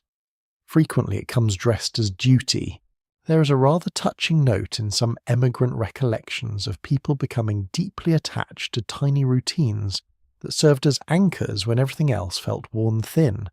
A certain cup used every morning, a particular order of bedding, a phrase said to the children at night, a small prayer repeated under the breath during difficult stretches. These things may sound almost laughably slight against the scale of the journey, but that is precisely why they matter. When the world becomes too large and too hard, the little repeated gestures begin holding the shape of sanity. This is also the stage at which tempers crack more openly. Small annoyances swell out of all proportion. A misplaced spoon becomes evidence of civilization collapsing. A child dawdling near the wagon can trigger a lecture with enough intensity to make nearby birds reconsider their residence. Two adults may disagree over nothing more than where to stop for noon, and speak as though negotiating an international border dispute. Exhaustion does this. It narrows patience until every inconvenience arrives wearing a crown. Some historians have explored whether the diary record understates family conflict because people were embarrassed to preserve their worst moments in writing. That seems entirely possible. Few of us, if handed a notebook during prolonged stress, would carefully document every petty quarrel and every occasion on which we nearly lost our minds over flour. But the glimpses that do survive suggest plenty of friction. The remarkable thing is not that tensions existed. The remarkable thing is that families kept functioning despite them. Children at this stage often become both harder and more delicate at once. They can walk farther than anyone back home would have believed and then suddenly dissolve because a biscuit is broken wrong or a sibling breathed too close to them. Adults, if they are wise, learn not to read every outburst as character. Sometimes a child is not naughty. Sometimes a child is simply used up. The same is true of grown people, though grown people are often less willing to admit it. A practical reality of overland travel is that by late stages of the trip, wagons, clothing harness, cookware, and bodies were all showing accumulated wear. Repairs multiplied as resources dwindled. This meant families were often dealing with more problems using fewer means. That combination is a recipe for despair if you let it be. A wheel needs attention, the flour is lower than hoped. Someone has a cough, the weather looks untrustworthy, and the coffee tastes like regret. You can see how optimism might begin packing its bags, and yet it rarely leaves entirely. Sometimes it returns in odd forms. A clear morning after 2 foul days, a child suddenly singing while walking, the memory of a landmark reached, the rumour of a fort ahead, a laugh that catches everyone by surprise because it feels almost foreign and therefore wonderful. Human beings do not stay at one emotional pitch for long, even in hardship. The family slumps, bickers, recovers, shares, snaps, apologizes, continues. The movement itself seems to keep feeling from hardening into one final shape. A curious and faintly funny detail from some recollections is that people under severe trail fatigue could become almost irrationally attached to certain fantasies of arrival. Not grand dreams necessarily. Often extremely specific ones. Sleeping in a room that does not move. Eating fruit that didn't come out of a sack. sitting on a chair with a back, washing properly, seeing a door, closing that door.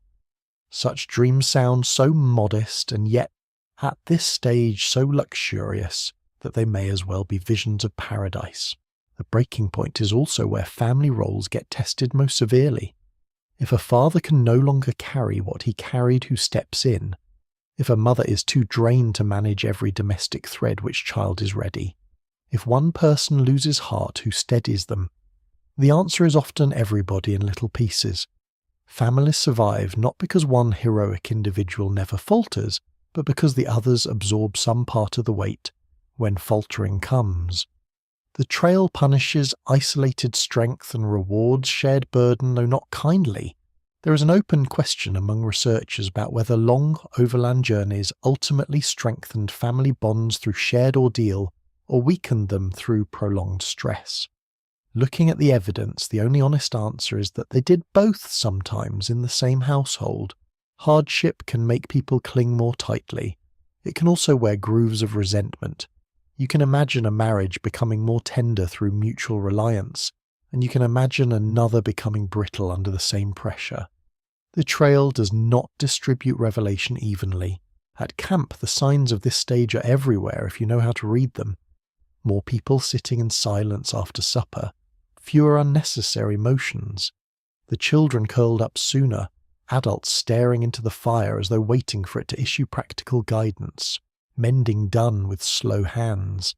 The occasional absent look when someone forgets for a moment where they placed an item, because the brain is as overworked as the muscles. Fatigue makes a household feel slightly thinner, as though life is being lived through cloth worn nearly transparent, and still help continues to pass between people. A neighbour sees your face and says, "Take this bit of coffee." Another keeps an eye on your child while you sit down for 5 precious minutes without being needed. A boy from another wagon helps push at a wheel. A woman nearby offers a needle already threaded.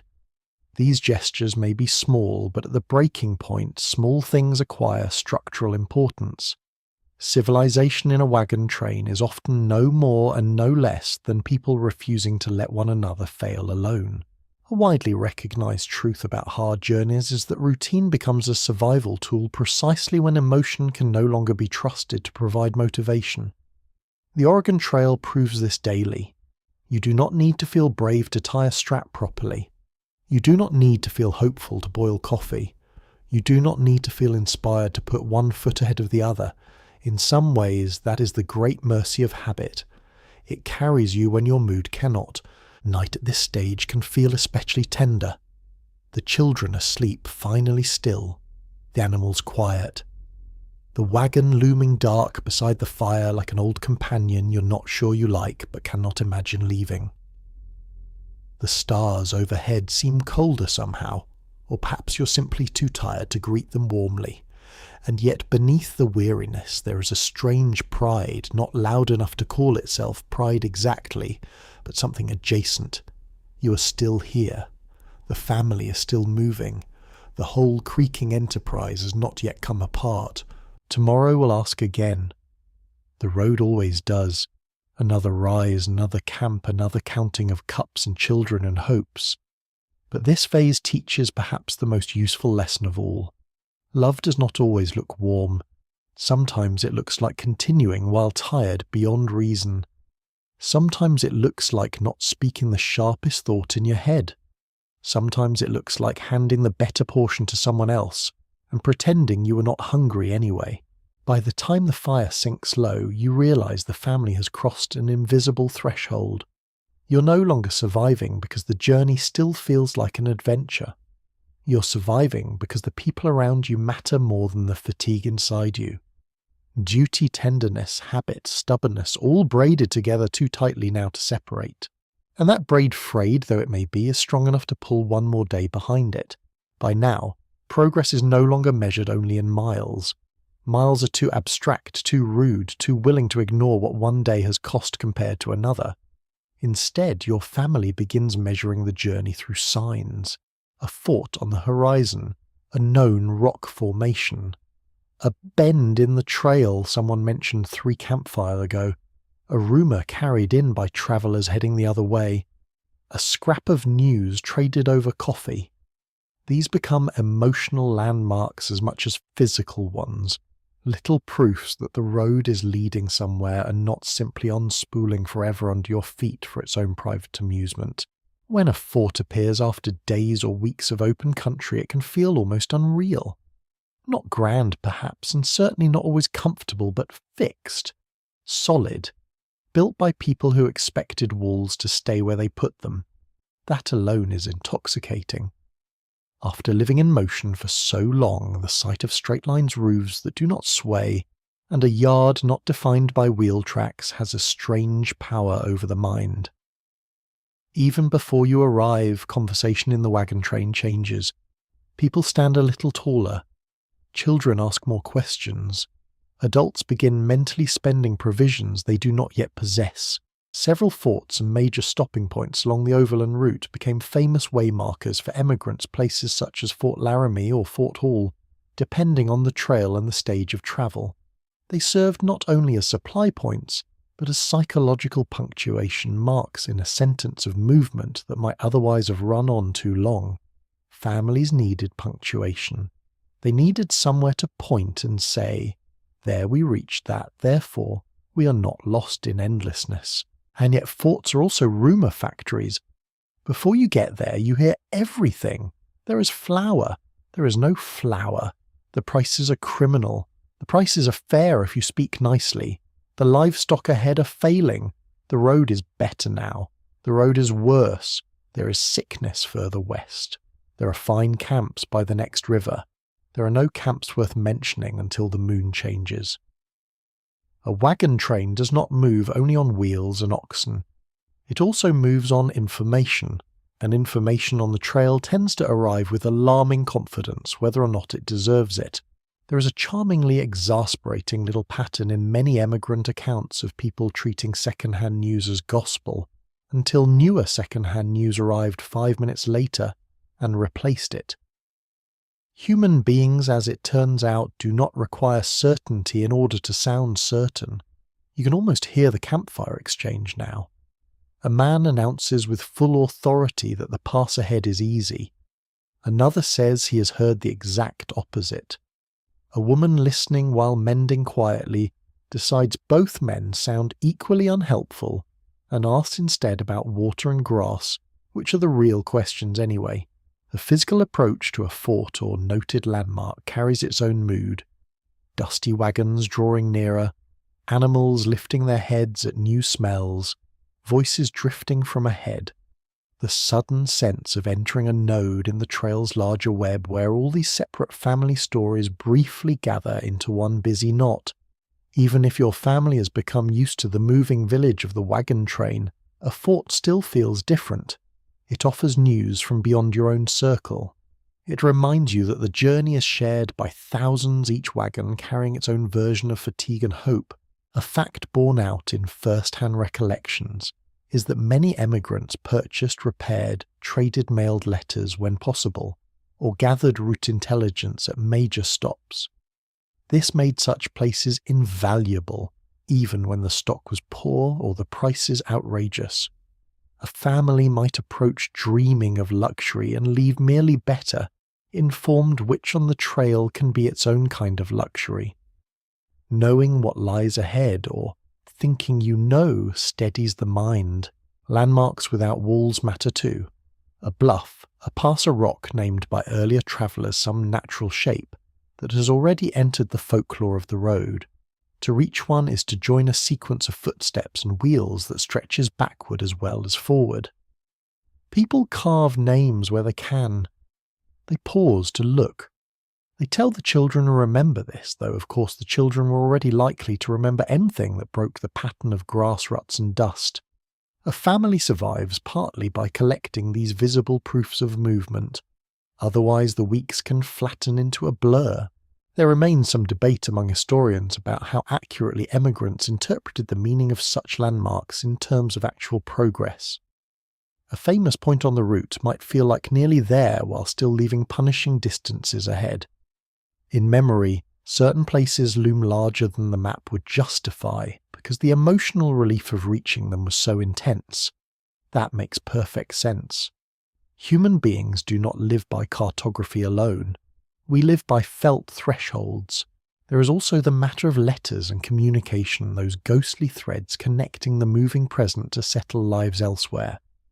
Not every fort or station offered the same opportunity, and not every traveller could send or receive news, but whenever the possibility appeared, it stirred something deep. Imagine holding a scrap of writing from home, or sending one onward from this hard-moving life. Words become almost physical company. A mother may read the same lines several times under dim light. A father may fold a letter back into his shirt with hands suddenly less steady than they were while handling a wagon tongue. A curious and lovely trail detail is the way children often assign their own imaginative importance to landmarks, regardless of adult opinion. A famous rock might matter to the grown-ups because it proves mileage. To a child it matters because it looks like a giant loaf or an old face or a sleeping beast.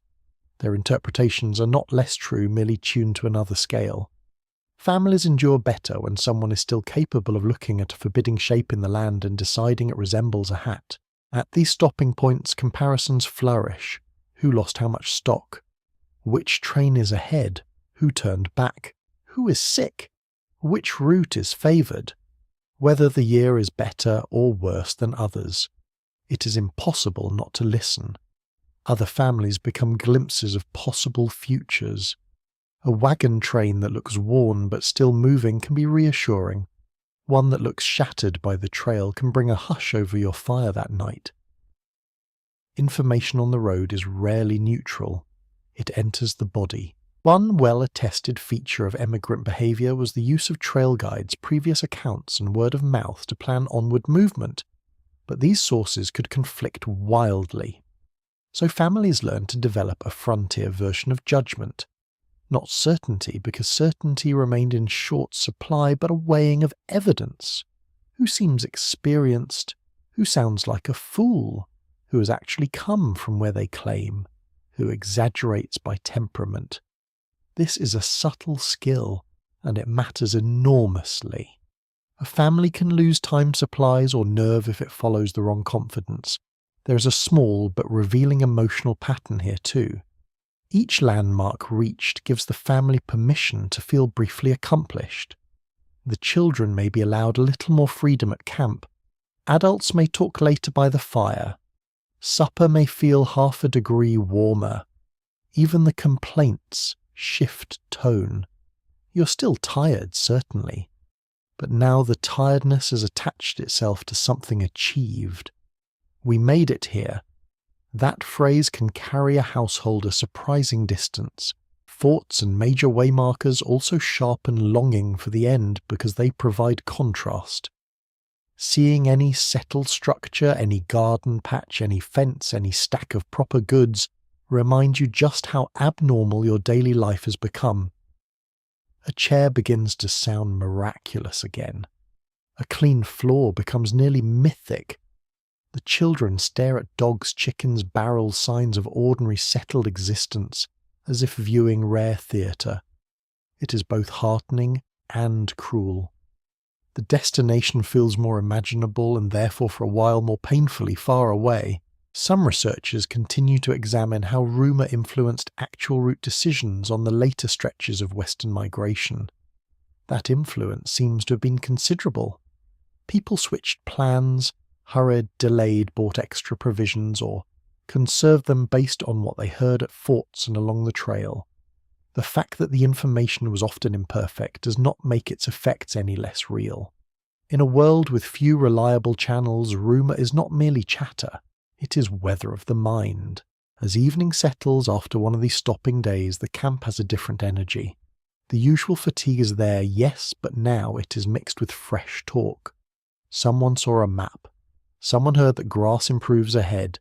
Someone claims the next crossing is easy, though everyone has learned to greet the word easy with raised eyebrows. A child has come back with a marvellous new version of events involving a cannon, a mule and a woman with the reddest shawl ever witnessed by human eyes. The firelight flickers across faces animated again by novelty. and beneath all the noise sits something quieter and more powerful. Reassurance.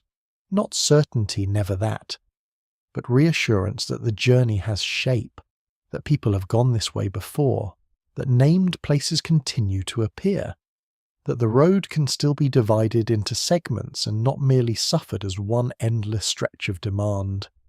Families survive by breaking the impossible into reachable pieces, one landmark, one fort, one rumour sorted from another, one next camp. You lie down near the wagon and feel the day's new knowledge settling around you like an extra blanket. Ahead there are still miles, still hazards, still the rude unpredictability of weather and animals and human plans. But there are also names now, places, distances spoken aloud, signs that the great blank ahead is not blank after all. Tomorrow you will move again following the same hard logic that has brought you this far. Yet tonight the road feels slightly less shapeless. It has offered markers, walls, stories, scraps of guidance, and that precious frontier medicine called perspective. And sometimes perspective is enough to let a tired family sleep. By now the word almost has become both comfort and torment. Almost there, almost through, almost enough flour, almost at the next water, almost at the valley, the settlement, the claim, the cabin, the place where this rolling life of dust and counting and patching might finally stop moving long enough to become something else. The last push westward is not a clean burst of energy. It is a complicated stretch of our dwindling supplies, worn equipment, sharpened hope, and the unsettling realization that arrival may be close enough to imagine and still far enough to hurt. You feel it in the wagon first.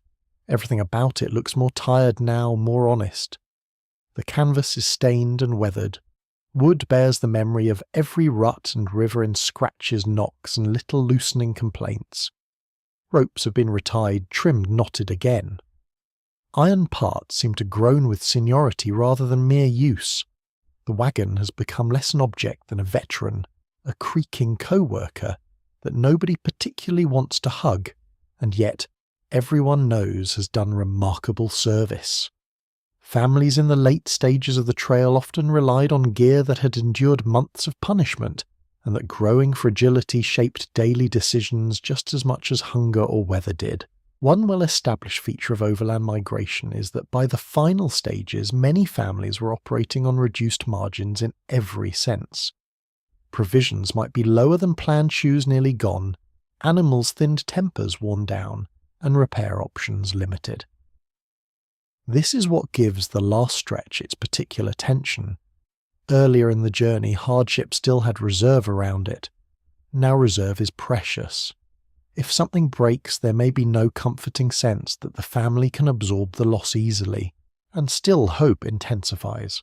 That is the strange part. The closer the destination feels, the more vivid it becomes in conversation. People talk not just about getting there, but about what they will mean.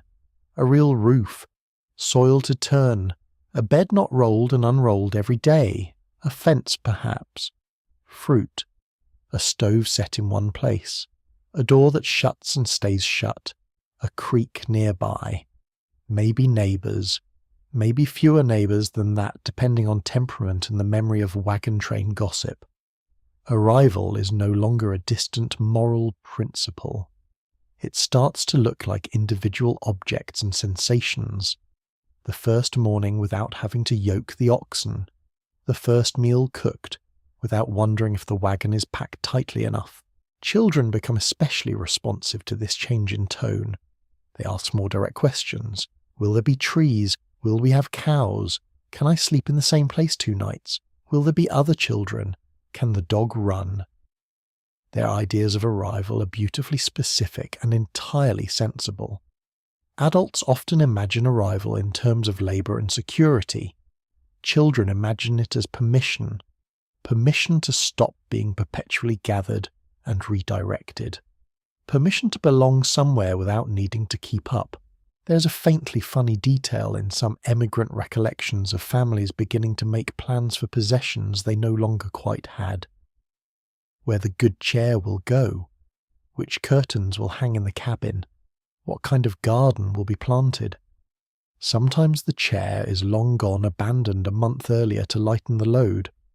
Sometimes the curtains exist only in memory. Yet the planning continues because hope is not always a strict accountant. It spends a little ahead of its means. The land, meanwhile, remains unwilling to honour your emotional timetable. Being nearly done does not mean the trail becomes merciful.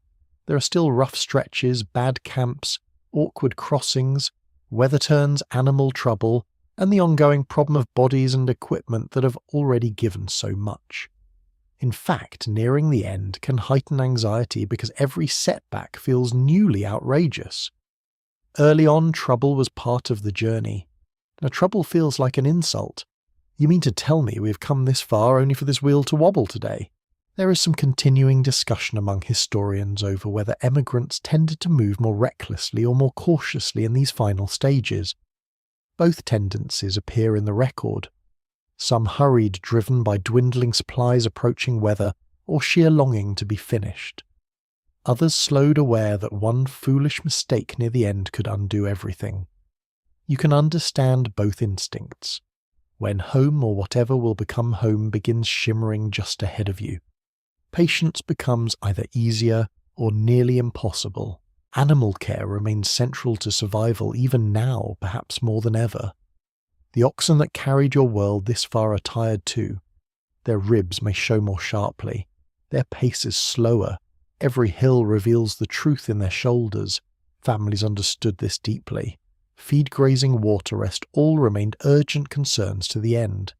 It is one of the plain truths of the Overland Trail that human arrival depended on animal endurance, and that dependence did not lessen merely because the destination was closer. If anything, it became more sacred. A charming little note from some accounts mentions travellers talking to their animals with a level of tenderness usually reserved for elderly relatives and temperamental saints. Come on now, just this stretch, you know the way. Good lad, easy there, it makes perfect sense. Months of shared labour create something deeper than utility. You do not cross a continent beside the same creatures without developing opinions, attachments, grievances, gratitude, and a private language of encouragement. The final push also changes how families argue. Quarrels may become sharper because everyone is so frayed, but they may also become shorter because there is no energy left for ornament. The old disputes over who packed badly or who forgot what become less interesting than the immediate business of getting through one more day. Even irritation grows efficient near the end. A look can replace an entire speech. A sigh can stand in for a domestic essay on carelessness. Strange as it sounds, this can create a rough kind of peace. Not harmony exactly, but simplification. One broadly sported reality from emigrant testimony is that the end of the journey often brought not simple celebration, but a mix of anticipation and apprehension. This too feels entirely human. What if the place does not match the dream? What if land is poorer than hoped? What if winter comes too soon? What if the settlement is crowded or lonely or disappointing? What if after all this labour the future still asks for more labour, only of a different type? The trail does not merely wear out the body, it educates the imagination to distrust easy promises. And yet dreams persist because they must. At night by the fire you hear family speaking more often in the future tense. We will build, we will plant, we will trade, we will rest, we will write home, we will find a spring, we will mend the wagon properly at last. That future tense does something important. It shifts the grammar of survival. For months everything has been immediate. Tie this, save that. Cross now, cook tonight, walk tomorrow. Now the horizon begins to admit a broader language. Next month, next season, by winter, in the new place. Such words are a kind of medicine. There is also a tender, quieter anxiety about what the end of the trail will do to the family itself. So much of life has been organised around movement, shared strain, daily necessity. What happens when that pattern breaks? A teenage boy who became essential on the road may find settled life offers different measures of worth. A mother who ran the wagon household with brilliant efficiency may now face building a home in entirely new ways. Children used to open movement may chafe at boundaries. Husbands and wives who survived through constant urgency may suddenly have room to think about all the feelings urgency kept shoved into corners. Arrival does not end the story. It changes the type of story. Some specialists have noted that the final leg of migration can produce a kind of emotional suspension, where people are too tired to celebrate fully and too hopeful to despair in their usual way. That seems right. You exist in between, not there yet, not what you were when you began. The family is like the wagon itself, held together by mending determination and motion, still travelling under a future weight it has not yet set down. Even the landscape starts to look different because you're reading it now for signs of settlement. Good timber, water, bottom land, a place to stop, a place to begin. The eye that once scanned mainly for hazards now also searches for possibility. This hill could shelter. That stream might serve. Those trees suggest building. The frontier is slowly transforming from obstacle into prospect, though not without a good deal of caution. A small but poignant detail in some recollections is that people sometimes kept walking the final days with a strange reluctance to fully believe in the end, as though naming it too confidently might offend fate. You can picture it. Nobody wants to be the fool who says tomorrow and then loses a wheel in mud. So hope gets wrapped in careful phrasing. Soon, before long, if all goes well, the language of battered optimism, camp on these final nights feels subtly altered. Still weary, certainly, still practical, but threaded through with an alertness almost like stage fright. Children are hushed a little sooner because tomorrow may matter. Adults check loads again, not because they mistrust their own packing now, but because the stakes feel personal in a fresh way. The fire burns low, and everyone stares into it not as if seeking comfort alone, but as if waiting for the future to become visible there among the coals.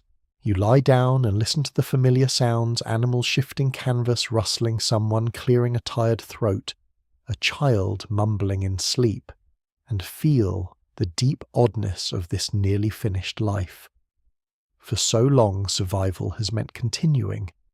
Now survival is beginning to include arrival, and that is another demand altogether.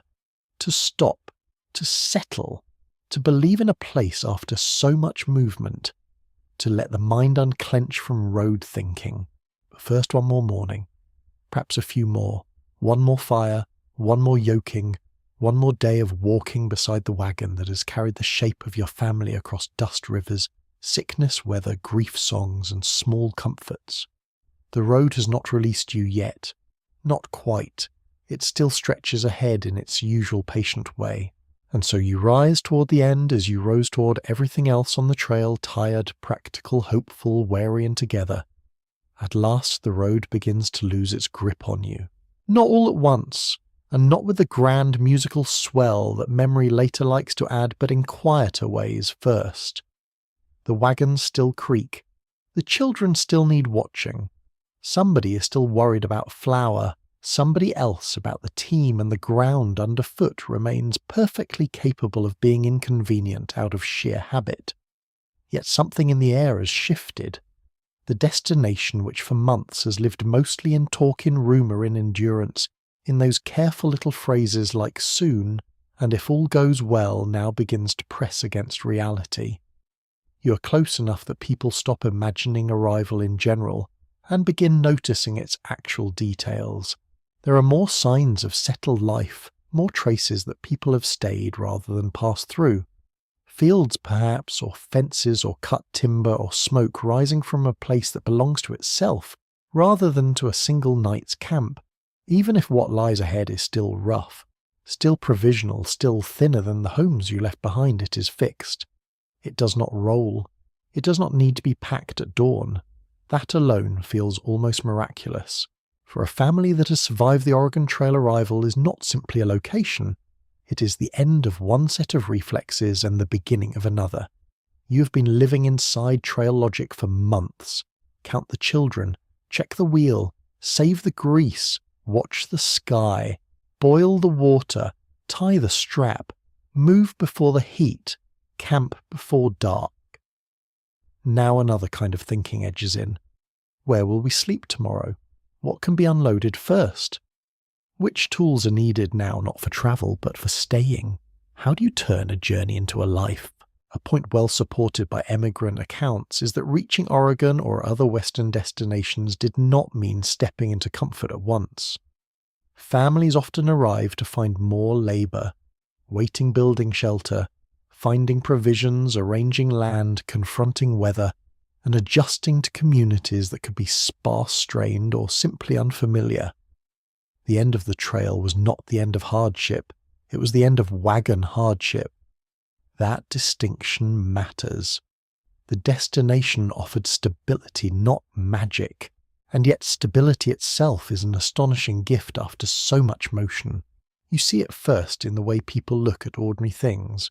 A wall that does not sway, a roofline that stays put, a yard, a gate, a pile of wood stacked for use rather than tied down for transport. The children stare the hardest. To them, a house may seem almost suspicious in its stillness. No unrolling bedding on open ground, no counting cups before dawn, no being told every day to keep up with the wagon. One imagines at least one child running a hand along a fence or doorframe as if to confirm that it is not going anywhere. There's a lovely little detail in some emigrant recollections of the first proper washing after arrival feeling nearly ceremonial. Buckets, soap, reels, scrubbing perhaps. Clean clothes laid out not from the daily shuffled trail pile, but from something closer to storage. It sounds small until you remember how many months human beings can spend covered in smoke dust, grease river water, and the general evidence of survival.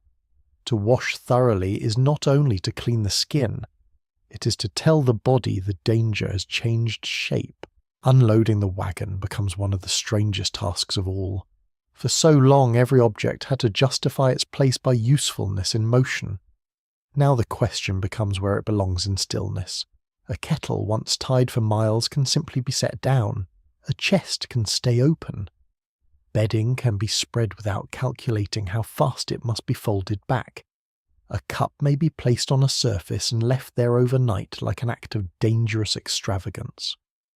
The family's possessions, battered though they are, begin expanding outward again into space.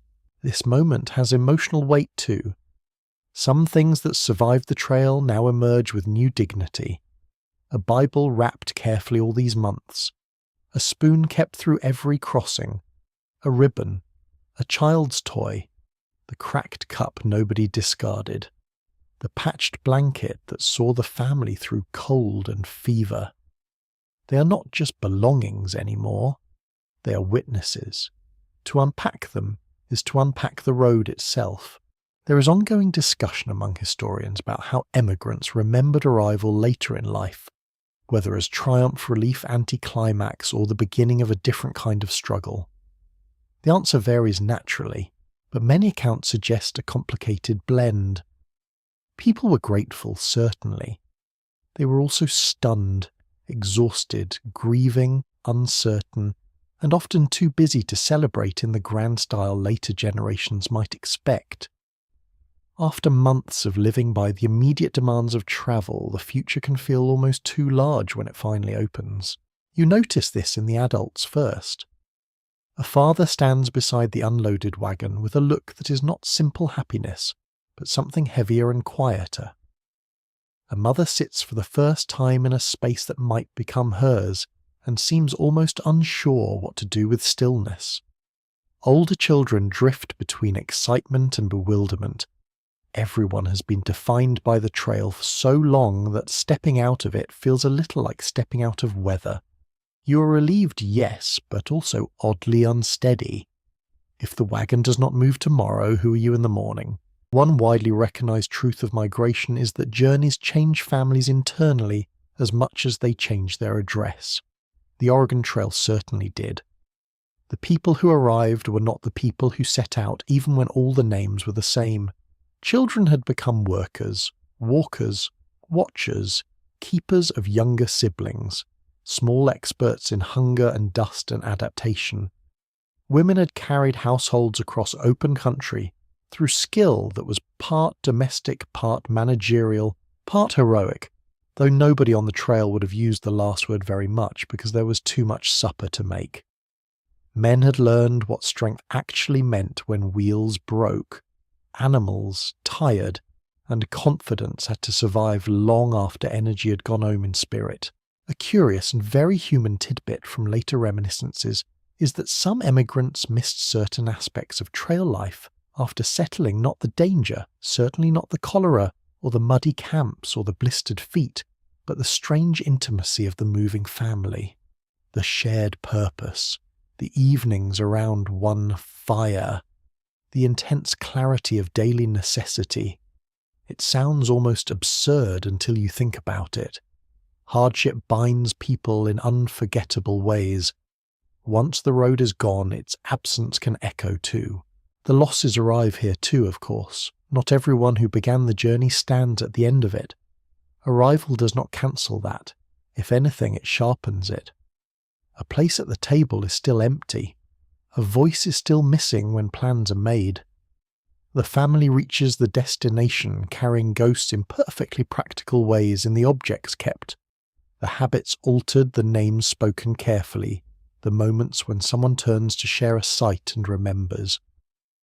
The West is reached, yes, but not without cost, and the cost does not stay behind in some neat grave by the trail. Still there is food to make shelters, to claim or build children, to settle animals, to tend tools, to sort futures, to improvise. The same practical rhythm that kept families alive on the road now becomes the bridge into settled life. This may be the deepest continuity of all. Survival on the trail was never about drama alone. It was about competence, repetition, care, and the stubborn refusal to let one day's hardship steal the next day's work. Those same qualities are exactly what Arrival asks for too. You can almost feel the family exhale in stages. First the body once the wagon stops, then the eyes when they realise the surroundings will still be here tomorrow, then the mind very slowly as it begins to release the old constant calculations, not all at once, perhaps not for weeks.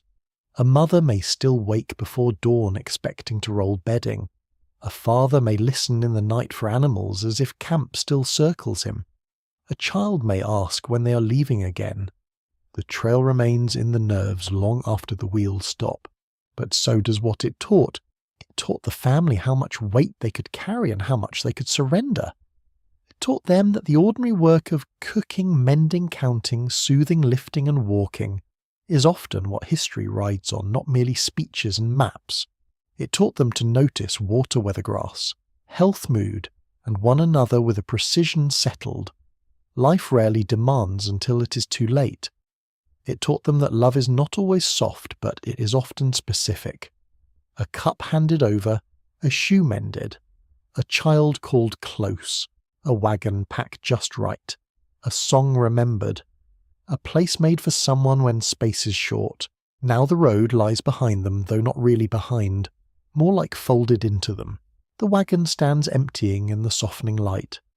The oxen lower their heads to graze or rest. The children drift near and far with that uncertain excitement children have when a long strain has broken and they are not sure what rules apply next. Somewhere nearby, an adult sets down a familiar pot in an unfamiliar place. The sound is small, clean, final, and for the first time in many months the family's world does not have to be packed up before sleep. So the evening deepens, the air cools. The new place, whatever roughness it still contains, begins settling around them not as a campsite but as a beginning. No fanfare, no perfect ending, just the immense, almost unbelievable fact of stopping. And because you have come so far, because the trail has asked so much and taken so much and still somehow delivered this weary household, to the far side of itself the mind can soften now. You let the sounds grow gentler, the clink of one last cup, the whisper of cloth, the faint breath of tired animals, a child's voice drifting lower then disappearing into sleep. The earth beneath you no longer feels like borrowed ground for one night only, but something calmer, something that might hold. You do not need to count miles now. You do not need to watch the horizon for river or storm or rumour. You do not need to wonder how the family will keep moving tomorrow. They have moved, they have endured, they have arrived. And in the quiet after such a journey, what remains is not triumph in the loud sense, but a slower, deeper thing. Gratitude, perhaps, or relief, or simply the tender astonishment of discovering that after all the dust and fear and labour and long sameness, there can still be stillness. There can still be a fire that is not only for passing travellers. There can still be night falling around a family that does not have to rise and yoke the world again at dawn. So let the wagon rest, let the children dream, let the old trail unspool gently into memory mile by mile, creek by creek, fading behind the eyes like a road seen at dusk from very far away. The prairie darkens, the mountains keep their watch, the wind moves softly through grass or leaves or whatever waits in this new place to become familiar. And the family at last folds into sleep, not as wanderers for one more night, but as people who have carried their home all this way and can finally set it down. Sweetly now, quietly now, the journey loosens. The cups are still. The fire settles to ember. The stars remain, but they no longer feel like witnesses to hardship, only to rest. And you, having walked beside the wheels so long, can close your eyes too. The road is over, the story is safe, the night is kind. Sleep comes softly across the new land. It touches the wagon. It touches the hands that packed and lifted and cooked and held on. It touches the children who learned the trail at their own height. It touches the mothers who kept the centre, the fathers who measured and mended, the brothers and sisters who carried more than anyone asked them to name.